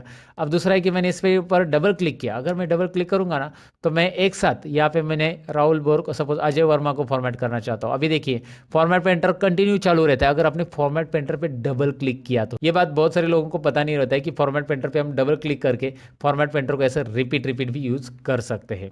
सिंगल क्लिक किया तो क्या होगा, एक ही बार फॉर्मेट पेंटर वर्क करेगा। डबल क्लिक करेंगे तो ऐसा मल्टीपल टाइम्स आप वर्क कर सकते हैं फॉर्मेट पेंटर पे। जहाँ पे भी आप क्लिक करोगे फॉर्मेट पेंटर चालू ही रहेगा। एस्केप बटन करेंगे तो फॉर्मेट पेंटर रिमूव हो जाएगा। एस्केप बटन प्रेस कीजिए। देखिए मैं दोबारा बता देता हूँ, आपको यहाँ पे क्लिक करना है, फॉर्मेट पेंटर, सिंगल क्लिक किया और आपने जिस नंबर पे, मैं यहाँ पे ड्रैग करो फिलहाल, तो वो उतना फॉर्मेट हो रहा है। फिर से फॉर्मेट पेंटर, माउस की तरफ ध्यान दीजिए, अभी प्लस साइन आ रहा है, फॉर्मेट पेंटर नहीं आ रहा है। अगर मैं इस पर क्लिक करके डबल क्लिक करता हूँ फॉर्मेट पेंटर पे, now I can click here, here I can drag here also. तो एक साथ मल्टीपल सेल्स को फॉर्मेट करने के लिए आप फॉर्मेट पेंटर पे डबल क्लिक कीजिएगा। है ना इंटरेस्टिंग। फिलहाल मैं अंडू कर देता हूँ। अंडू पता है ना, Ctrl+Z अंडू, अंडू, और रीडू करने के लिए Ctrl+Y, undo and redo. Undo and Pandu नहीं होता है दोस्तों, अंडू एंड रीडू होता है, याद रखिए। अंडू पांडू तो नाना पाटेकर जी बोलते हैं, अंडू पांडू समझा क्या। ओके मैं जस्ट जोक कर रहा हूँ। फिलहाल तो आपको मैं बताऊँ कि ये फॉर्मेट पेंटर तो आपको समझ में आया होगा। बोल्ड इटैलिक अंडरलाइन मुझे बताने की ज़रूरत नहीं। ऑल बॉर्डर्स के बारे में मैंने बताया आपको कैसे करते हैं। यहाँ पे कलर्स वगैरह कैसे फिल करना है वो भी हमने देख लिया। बहुत सारी बार आपको ऑल बॉर्डर्स नहीं देने की ज़रूरत पड़ सकती है। सपोज आपने ये ऑल बॉर्डर्स को नो बॉर्डर करना है तो यहाँ पे जाओ, यहाँ पे जाओ, और यहाँ पे ऑल बॉर्डर्स की ज़रूरत नहीं है आपको, नो बॉर्डर, बस इसको आउटसाइड बॉर्डर देना है। अभी देखिए इसका आउटसाइड बॉर्डर भी चला गया है। तो इसके आउटसाइड बॉर्डर कैसे देते हैं हम, यहाँ पे देखिए आउटसाइड बॉर्डर्स भी ऑप्शंस है, थिक बॉक्स बॉर्डर भी है, थिक आउटसाइड बॉर्डर्स भी है। जो देना है यहाँ से आप दे सकते हैं दोस्तों। है ना इंटरेस्टिंग। सो यहाँ पे बॉर्डर आपको देना कैसे है वो एक बार ट्राई कीजिए। इस बॉर्डर में बहुत सारे कलर फिल चाहिए तो यहाँ से आप उसको शेडिंग कलर दे सकते हैं। डिफरेंट फॉन्ट कलर है, यहाँ पे टेक्स्ट की साइज़ वगैरह बढ़ाना, यहाँ पे इसे सेंटर करना है। जैसे मैं इसकी हाइट बढ़ा रहा हूँ, ज़रा ध्यान से देखिए, रो की हाइट ऐसे आप बढ़ा सकते हैं। ये याद रखना है। जैसे हमने कॉलम की विड्थ से सीखी थी कि आप यहाँ से ऐसा ड्रैग कर सकते हैं, वैसे हम रो की हाइट यहाँ पे बढ़ा सकते हैं। वैसे मैं आपको बताऊँ कि कॉलम और रो की विड्थ अगर इक्वली करनी है सभी कॉलम की, तो आप एक काम कीजिए, एक तो आप इसे सभी रो को एक साथ सिलेक्ट कीजिए और बीच में कहीं पे भी एरो रख के आप ऐसे ड्रैग करेंगे, इक्वली सबकी हाइट बढ़ेगी। या यहाँ पे राइट साइड में एक ऑप्शन है फॉर्मेट में जाइए, राइट साइड में फॉर्मेट में रो हाइट दिखाई दे रहा है आपको, रो हाइट ऑप्शन, इससे आप रो हाइट कर सकते हैं इक्वली। यहाँ पे रो हाइट टाइप कीजिए, उतने जो रो सिलेक्टेड है उनकी हाइट उतनी हो जाएगी 20, रो हाइट 20, राइट। तो इस तरह से रो हाइट आप बढ़ा सकते हैं, लेकिन इसमें अभी मैंने हाइट बढ़ा दी है, तो ये ज़रा टेक्स्ट को नोटिस कीजिए, और थोड़ी सी हाइट बढ़ा देता हूँ, और थोड़ी सी हाइट बढ़ा देता हूँ, और इस टेक्स्ट को नोटिस कीजिए बॉटम में आ रहा है, तो आप इसे यहाँ पे दिखाई दे रहा है ना, मिडल अलाइन, मिडल अलाइन से क्या हो रहा है, टॉप अलाइन से क्या हो रहा है, मिडल अलाइन से क्या हो रहा है। यहाँ पे ज़रा मैं जूम कर लेता हूँ, ये अलाइनमेंट वर्टिकल और हॉरिजॉन्टल अलाइनमेंट है एक्सेल में। ये सेंटर चाहिए तो सेंटर यहाँ पे ऐसा रख सकते हैं, टोटली सेंटर हॉरिजॉन्टल सेंटर आ जाएगा। देखो डेटा कैसा आ रहा है, you know that left side में आएगा, सेंटर में आएगा, राइट में आएगा। अगर आप लेफ्ट अलाइनमेंट ही रख के टेक्स्ट को थोड़ा सा आगे लेना चाहते हैं, तो आप जैसे इस कॉलम के अंदर टेक्स्ट लिखा गया है, मैं इस कॉलम को सिलेक्ट करूंगा, एंड व्हाट आई डू, इसको मैं थोड़ा सा यहाँ पे देखिए इंडेंट ऑप्शंस यूज़ करूंगा। इंडेंट से क्या होता है मैं आपको बताता हूँ, देखिए इंडेंट से इस तरह से टेक्स्ट आप आगे ले सकते हैं, पीछे करना है पीछे, इंडेंट इंडेंट और बढ़ाओ कम करो, तो लेफ्ट इंडेंट से इस तरह से टेक्स्ट को आगे लेके रख सकते हैं आप। इसके अलावा जैसे आपने बहुत सारे कैलेंडर वगैरह में देखा होगा, संडे वगैरह ऐसा क्रॉस में लिखा रहता है, तो यहाँ पे ऑप्शन है देखिए, इसे आप टेक्स्ट को रोटेट कर सकते हैं, vertical text, angle clockwise, angle counter clockwise, ज़रा करके तो देखिए, यहाँ पे देखिए कैसा टेक्स्ट आएगा, राइट। आपने देखा होगा ना, यहाँ पे देखिए अभी जैसे वो कैलेंडर में रहता है ना, संडे मंडे ऐसा क्रॉस में लिखा रहेगा, आपने देखा होगा शायद। तो ये ज़रूरी है तो कीजिए, नहीं तो इसके ऊपर दोबारा क्लिक करके वो रिमूव हो जाएगा वहाँ पे। इसको बोलते हैं टेक्स्ट का ओरिएंटेशन। टेक्स्ट ओरिएंटेशन कैसे देना है, टेक्स्ट का अलाइनमेंट कैसे देना है, टेक्स्ट को इंडेंट कैसे देना है, ये हमने यहाँ पे देखा। साथ में मर्ज एंड सेंटर तो हमने पहले ही सीखा था, इस टाइटल को मर्ज एंड सेंटर कैसे करते हैं। लेकिन इसके अलावा हमें यहाँ पे सीखना है, हमें यहाँ पे जानना है रैप टेक्स्ट के बारे में। होता क्या wrap text, I let you know कैसे है, दिखाता हूँ मैं आपको। सबसे पहले सपोज यहाँ पे एक एग्जांपल लो कि नेम ऑफ स्टूडेंट का जो रो हाइट है ना, वो मैंने थोड़ा सा यहाँ पे ऐसा कम करके रख दिया अभी। Okay, so name of student में मैंने यहाँ पे एक चीज़ बढ़ा दी, जैसे मैंने नेम ऑफ टैली स्टूडेंट और एक्सेल स्टूडेंट ऐसा बढ़ा दिया। अब ये आगे जा रहा है, लेकिन मैं इसकी कॉलम की विड्थ नहीं बढ़ाना चाहता हूँ, जो कि हम यहाँ से डबल क्लिक करके बढ़ा सकते हैं, आपको पता है। मैं चाहता हूँ इसे रैप टेक्स्ट करना। रैप टेक्स्ट से क्या होता है देखिए, वाह इंटरेस्टिंग है ना, wrap text wrap text wrap text wrap text. मैं क्लिक करूँगा रैप टेक्स्ट पे तो ऐसे आ जाता है। रैप टेक्स्ट निकाल देंगे तो ऐसा आता है। अगर आप चाहते कि यार लिखते समय ये नीचे आ जाए, तो लिखते समय भी आएगा। जैसे आप यहाँ पे लिख रहे हो, डबल क्लिक करो, फिलहाल मैं इसके ऊपर मैंने डबल क्लिक किया, अल्ट और एंटर बटन प्रेस करूंगा मैं, अल्ट और एंटर दोस्तों, अल्ट और एंटर करेंगे तो ऐसा नीचे आ सकता है। अल्ट और एंटर लिखते समय ही आ सकता है, अल्ट और एंटर ये रैप टेक्स्ट की तरह ही काम करता है, और रैप टेक्स्ट यहाँ पे आप कर सकते हैं डायरेक्टली वैसे भी। सो रैप टेक्स्ट ये डेटा एंट्री के लिए याद रखो, कॉलम की साइज जब आपके एडजस्ट नहीं हो रही है तो आप इस तरह से कर सकते हैं, राइट। सो रैप टेक्स्ट के बारे में मैंने आपको बताया, मर्ज and centre you know that already. अब अच्छा एक बात और, यहाँ पे अगर मैं डेटा के अंदर, वैसे डेटा के अंदर बहुत सारी चीज़ें, लेकिन मैं यहाँ पे नीचे लिखते जाऊँगा डेटा, तो ऊपर हेडिंग तो चला गया मेरा, तो मुझे ये नहीं पता चलेगा कि यार ये सब्जेक्ट 1 है, 2 है या 3 है। बार बार मुझे ऊपर जाके देखना पड़ेगा ना सब्जेक्ट, अगर मैं नीचे लिखते जा रहा हूँ तो ऐसे समय में मैं चाहता हूँ कि ये ऊपर के 2 रो जो है, ये एक और ये 2 रो, ये ऊपर फिक्स रहे और परमानेंट रहे, फ्रीज रहे। उसको फ्रीज बोला जाता है एक्सेल में। तो उसके लिए हमें करना क्या है, तो यहाँ पे कर्सर रखना है 3 नंबर रो पे। कर्सर कहाँ पे रखा है मैंने, देखिए मुझे जो रो लॉक करना है उसके नीचे के रो पे कर्सर रखना है, मुझे ऊपर के रो फिक्स करने हैं। उसके लिए एक व्यू में ऑप्शन दिया है, ज़रा इसे ध्यान से देखिए। व्यू के अंदर यहाँ पे एक फ्रीज पेन्स ऑप्शन है, फ्रीज पेन्स। फ्रीज करेंगे हम, किसको फ्रीज करेंगे, उसने पूछा है कि टॉप रो एक ही करना है या फर्स्ट कॉलम करना है, लेकिन मुझे फ्रीज पेन्स ही करना है क्लिक डायरेक्टली, क्योंकि मैंने ऑलरेडी लोकेशन दे दिया कि 3 नंबर रो पे मैंने कर्सर रखा है। तो फ्रीज पेन्स मैंने ऑन किया तो यूल नोटिस यहाँ पे एक लाइन आएगी, वो अभी मैंने बॉर्डर दिया इसलिए यहाँ पे समझ में नहीं आ रहा है, लेकिन आपको एक लाइन नज़र आएगी एक्स्ट्रा, या फिर आप डाउन एरो प्रेस करते जाओ, you will find out the changes क्या हो रहे, दिखाई दे रहा है आपको। मैं नीचे स्क्रॉल करते जा रहा हूँ और अलग अलग रो में मैं स्क्रॉल कर रहा हूँ, तो भी टाइटल हेडिंग वही की वही रह रही है, क्योंकि मैंने उसे फ्रीज किया। और नहीं चाहिए तो आप इसे अनफ्रीज भी कर सकते हैं। वैसे आप कॉलम के लिए भी कर सकते हैं, राइट साइड में अगर आप जा रहे हो ऐसे, तो आप उतने कॉलम, अभी मुझे 1 नंबर कॉलम यहाँ पे दिखना चाहिए, मैं 1 नंबर का डेटा टाइप कर रही हूँ और 2 नंबर का, तो मैं इधर बी कॉलम में कर्सर रख दूंगा और यहाँ पे फ्रीज पेंस में जाकर फ्रीज पेंस ऑन करूँगा। अब इससे होगा क्या, मैं ऐसे राइट में जाऊँगा तो भी 1 नंबर कॉलम दिख रहा है ना आपको, वो सीरियल नंबर का वो वहाँ पे ही रहेगा, राइट। और बॉटम में आऊँगा तो भी ये आपको दिखाई देगा, क्योंकि मैंने फ्रीज पेंस B2 या B3 सेल से समथिंग किया है, तो वो पूरा का पूरा यहाँ पे फ्रीज हो चुका है। और मुझे निकालने के लिए अनफ्रीज यहाँ पे करना होगा, अनफ्रीज ऑप्शन फ्रीज की जगह ही आ जाता है। सो ये एक डेटा एंट्री के लिए या डेटा टाइप करते समय याद रखना है जब आपको डेटा टाइप करना है तो फ्रीज पेन्स और अनफ्रीज पेन ज़रूरी है। अगर आप एक्सेल में बेसिक चीज़ें नहीं जानते ऐसा कुछ तो फिर मुश्किल हो जाएगा आपके लिए। अब यहाँ पे कुछ चीज़ें और है जो कि हैं नंबर फॉर्मेट में होम टैब के अंदर से यहाँ पे आपको दिखाई दे रहा है नंबर फॉर्मेट में। जब कभी भी आप डेट लिखते हो एक्सेल के अंदर ये सारे लोगों से गलती हो जाती है, सारे लोगों से ये प्रॉब्लम होता है। और यहाँ पे डेट लिखने के बाद में अभी मैं इसके कॉलम की साइज़ बढ़ा देता हूँ नहीं तो वो दिखाई नहीं देगा। बाद में मैं यहाँ पे कोई नंबर टाइप करता हूँ 35 तो वो ऐसा आ रहा है, अरे नंबर ही नहीं ले रहा है। तो यहाँ पे वो डेट फॉर्मेट में कन्वर्ट हो चुका है। तो आपके लिए तरीका ये है कि आप यहाँ पे क्लिक करो और उसे नंबर फॉर्मेट में कन्वर्ट करो। नंबर फॉर्मेट में क्या करना है आपको, कन्वर्ट। तो ये नंबर में दिखाई देगा ना। और आप चाहते हो उसे जनरल फॉर्मेट में रखो जिसमें डेसिमल प्लेसेस ना आए तो जनरल फॉर्मेट में रखो। जनरली हम जनरल फॉर्मेट में रखते हैं जब कोई नंबर ऑटोमेटिक टाइप करते तो। और डेसिमल के साथ नंबर, करेंसी, यहाँ पे बहुत सारे डेट फॉर्मेट वगैरह आपको दिखाई दे रहे हैं।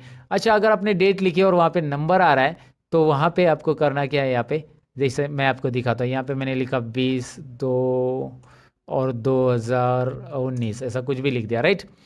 अब मैं जब इसे यहाँ पे कन्वर्ट कर देता हूँ, ज़रा मैं देखा जनरल फॉर्मेट में तो इस तरह से नंबर आ रहा है।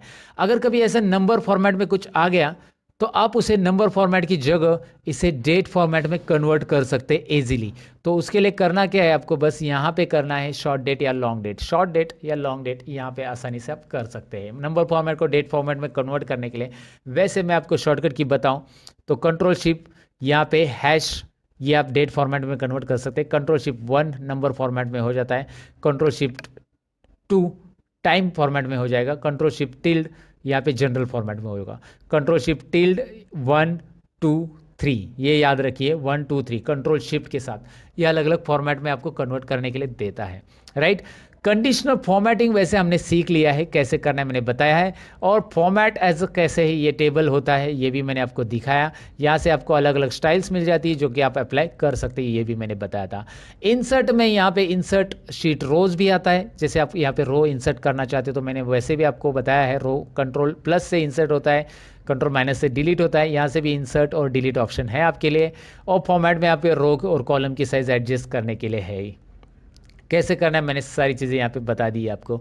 और ऊपर से मैंने आपको बताया था कि क्लियर में जाकर क्लियर फॉर्मेट से क्या होगा। देखिए यहाँ पे फॉर्मेटिंग अगर नहीं चाहिए तो आप क्लियर कर सकते हैं, मुझे नहीं चाहिए फॉर्मेटिंग, सो क्लियर में जाइए, क्लियर फॉर्मेट्स, फॉर्मेट जाएगा। क्लियर ऑल मतलब पूरा क्लियर हो जाएगा। क्लियर कंटेंट्स मतलब खाली कंटेंट और कमेंट लिखी होगी या हाइपर लिंक दिया रहेगा तो वो क्लियर हो जाएगा। क्लियर ऑल कर दूंगा मैं तो इस तरह से हो रहा है, राइट। सो क्लियर कंटेंट करना है तो कंटेंट कीजिएगा, इस तरह से आप इसे क्लियर कर सकते हैं, राइट। और फिल सीरीज़ के बारे में तो मैंने बताया था स्टार्टिंग में कि आप फिल सीरीज़ कैसे कर सकते हैं। यहाँ पे भी है फिल सीरीज़ ऑप्शन की, डाउन फिल कैसे होगा ऑटोमेटिकली वो दिया है वहाँ पे। और यहाँ पे फाइंड एंड रिप्लेस भी ऑप्शन है जहाँ से रिप्लेस मतलब वर्ड चेंज करना। जैसे आपको लगता है कि यार यहाँ पे मैंने एक वर्ड टाइप किया जिसमें सब रॉन्ग है, मतलब एक वर्ड आपने 10 बार लिखा है, तो जैसे सब की जगह मुझे सब्जेक्ट ये वर्ड पूरा चाहिए था तो मैं यहाँ पे सब लिखूंगा और यहाँ पे सब्जेक्ट लिखूंगा। देखिए मैंने क्या किया है, मुझे पूरा वर्ड चाहिए था, सब की जगह सब्जेक्ट लिखना चाहिए तो यहाँ पे सब सब सब लिखा है मैंने। तो सब्जेक्ट 1 2 3 4 आना चाहिए जो भी सब्जेक्ट है वैसे। तो किया है फाइंड आउट में सब, रिप्लेस विथ में सब्जेक्ट और रिप्लेस ऑल पे click. Now you can see replacement क्या काम करता है। सो फाइंड एंड रिप्लेस भी है, कोई वर्ड ढूंढना है तो फाइंड कर सकते हैं और यहाँ से अब फाइंड डायलॉग बॉक्स आपको मिल जाता है। तो ये मैंने होम टैब यहाँ पे कवर करने की कोशिश की है कि कैसे कुछ करना है एक्सेल के अंदर, क्या क्या चीज़ें होती है। यहाँ पे मैंने डिटेल में एक्सप्लेन करने की कोशिश की है। ये एक्सेल बिगिनर्स के लिए वीडियो है दोस्तों, और इसमें प्रिंटिंग लास्ट ऑप्शन है हमारा, और प्रिंटिंग हम देखते हैं प्रिंट कैसे किया जाता है एक्सेल के अंदर, and then will finish it. और ये बिगिनर्स के लिए एक्सेल है, इसीलिए मैंने इतनी ही चीज़ें कवर की। एक्सेल इतना ही नहीं है, बहुत कुछ है। तो एक्सेल जो बिगिनर के बाद सीखना चाहते हैं उसके लिए एक ट्यूटोरियल आएगा बड़ा सा, जिसमें मैं बहुत सारी चीज़ें और एक्सप्लेन करूंगा एक्सेल के अंदर, जो कि उसके लिए आपको थोड़ा इंतजार करना पड़ेगा। लेकिन आगे का टॉपिक सीख के जाइएगा कि प्रिंट कैसे करते हैं। प्रिंट करने के लिए control P, right, control P किया तो यहाँ पे प्रिंट आ जाता है। ऐसा ऐसा प्रिंट आ रहा है। एक काम करते हैं, मैं यहाँ पे ज़रा थोड़ा सा डेटा को अरेंज कर देता हूँ। पहले प्रिंट करने के लिए यहाँ पे मैं डेटा को एक काम कर देता हूँ, पूरा नॉर्मल जैसे डेटा था पहले, जैसा रखा था डेटा मैंने वैसे लाता हूँ यहाँ पे। उसके लिए करना क्या है, बस आपको कंट्रोल जेड ही तो बटन प्रेस करते जाना है। कंट्रोल जेड बटन प्रेस करते जाएंगे तो यहाँ पे आपको डेटा मिल जाएगा। मैंने अंडू कर दिया पूरा का पूरा। फिलहाल इस चार्ट की मुझे ज़रूरत नहीं, मैं इसे डिलीट कर देता हूँ, और यहाँ पे लिखा हुआ एक्स्ट्रा कंटेंट भी मैं डिलीट करता हूँ। अब देखिए मैं कंट्रोल पी करूँगा तो यहाँ पे आपको ये प्रिंट में बॉर्डर के साथ, मैंने बॉर्डर दिया है इसको, इसलिए बॉर्डर के साथ आ रहा है। अगर आपने बॉर्डर नहीं दिया तो बॉर्डर नहीं आएगा, आपको मैंने स्टार्टिंग में बताया था। अब यहाँ पे मैं आपको बताऊँ कि चलो कंट्रोल पी में हम इसमें आ चुके हैं, कंट्रोल पी स्क्रीन के अंदर। यहाँ पे लेकिन आपको दिखाई दे रहा है कि यार काउंट तक ही डेटा आ रहा है, काउंट तक, काउंट के आगे भी डेटा है मेरा। यहाँ पे देख सकते हैं ना एक्सेल में काउंट के आगे भी है, लेकिन यहाँ पे एक डॉटेड लाइन आ रही है जो कि पिन की बाउंड्री या पेज की साइज़ बता रही है कि पेज यहाँ तक ही है, डॉटेड लाइन। ये कंट्रोल पी बटन प्रेस करने के बाद आपके भी एक्सेल में दिखाई देगी कि यहाँ तक का ही प्रिंट होगा। तो आगे का डेटा का क्या, मैं इसको डबल क्लिक करके एडजस्ट कर सकता हूँ, या कंट्रोल ए करके, कंट्रोल ए और यहाँ पे alt H O I press का, तो auto fit column width, column की विड्थ जो है ऑटोमेटिक जितनी रिक्वायर्ड है उतनी आ जाएगी। तो कंट्रोल पी करो, अभी अभी एवरेज तक डेटा आ गया है। चलिए एवरेज में भी थोड़ा सा काम कर देते हैं, हम यहाँ पे प्रिंटिंग के लिए और थोड़ा सा काम सेटल करना पड़ेगा हमें डेटा को प्रॉपरली। डेसिमल प्लेसेस हम यहाँ पे कम कर देते हैं, और यहाँ पे भी अल्ट एच ओ आई करने के बाद ये भी कम हो गया। अब आपको दिखाई दे रहा है रिजल्ट 1 रिजल्ट 2 तक आ रहा है, ग्रेड नहीं आ रहा है। तो ऐसे में क्या करेंगे हम आगे, हमें इसे एक ऑप्शंस यहाँ पे मिल जाता है, और यहाँ पे है पोर्ट्रेट की जगह आप इसे लैंडस्केप कीजिए। लैंडस्केप करते ही पेज का हॉरिजेंटल व्यू आ जाएगा, और यहाँ पे जितने चाहे और कॉलम आपकी मर्जी और भी ऐड कर सकते हैं। लेकिन आप चाहते हैं कि नहीं नहीं नहीं, लैंडस्केप में रो कम आएंगे, पोर्ट्रेट ही चाहिए, वर्टिकली डेटा चाहिए, तो रखिए यहाँ पे एक ऑप्शन है राइट कॉर्नर में, शो मार्जिन, ये दिख रहा है आपको मार्जिन ऑप्शंस। तो इस पे क्लिक कीजिए, शो मार्जिन लाइन आएगी, और इसे थोड़ा बहुत एडजस्ट कर सकते हैं आप, ऐसे इस मार्जिन को कम कीजिए, वो ग्रेड अंदर आ जाएगा। प्रिंट से रिलेटेड जितनी भी सेटिंग्स आपको सीखनी है उसके लिए ऑलरेडी मैंने वीडियो बनाया था, जिसमें मैंने बताया कि प्रिंट के अंदर सारी सेटिंग्स कैसे करेंगे, आपको मार्जिन कैसे सेट करना है, ये सारी चीज़ें यहाँ पे मैंने बताई फिलहाल। तो लेकिन उसके अंदर पूरे प्रोफेशनल लेवल पे मैंने सारी चीज़ें बताई है। I want you to watch that video. तो मैंने जितने भी वीडियो रिकमेंड किए वो आप देखेंगे, ऐसे उम्मीद करता हूँ। लर्न मोर चैनल पे बड़े रहेंगे हमेशा की तरह। ये था बिगिनर्स एक्सेल वीडियो दोस्तों। अच्छा लगा है लाइक बटन पे क्लिक कीजिएगा, नहीं लगा है डिसलाइक पे क्लिक मत कीजिएगा लेकिन ओके। तो नहीं लगा है तो छोड़ दीजिए, अच्छा लगा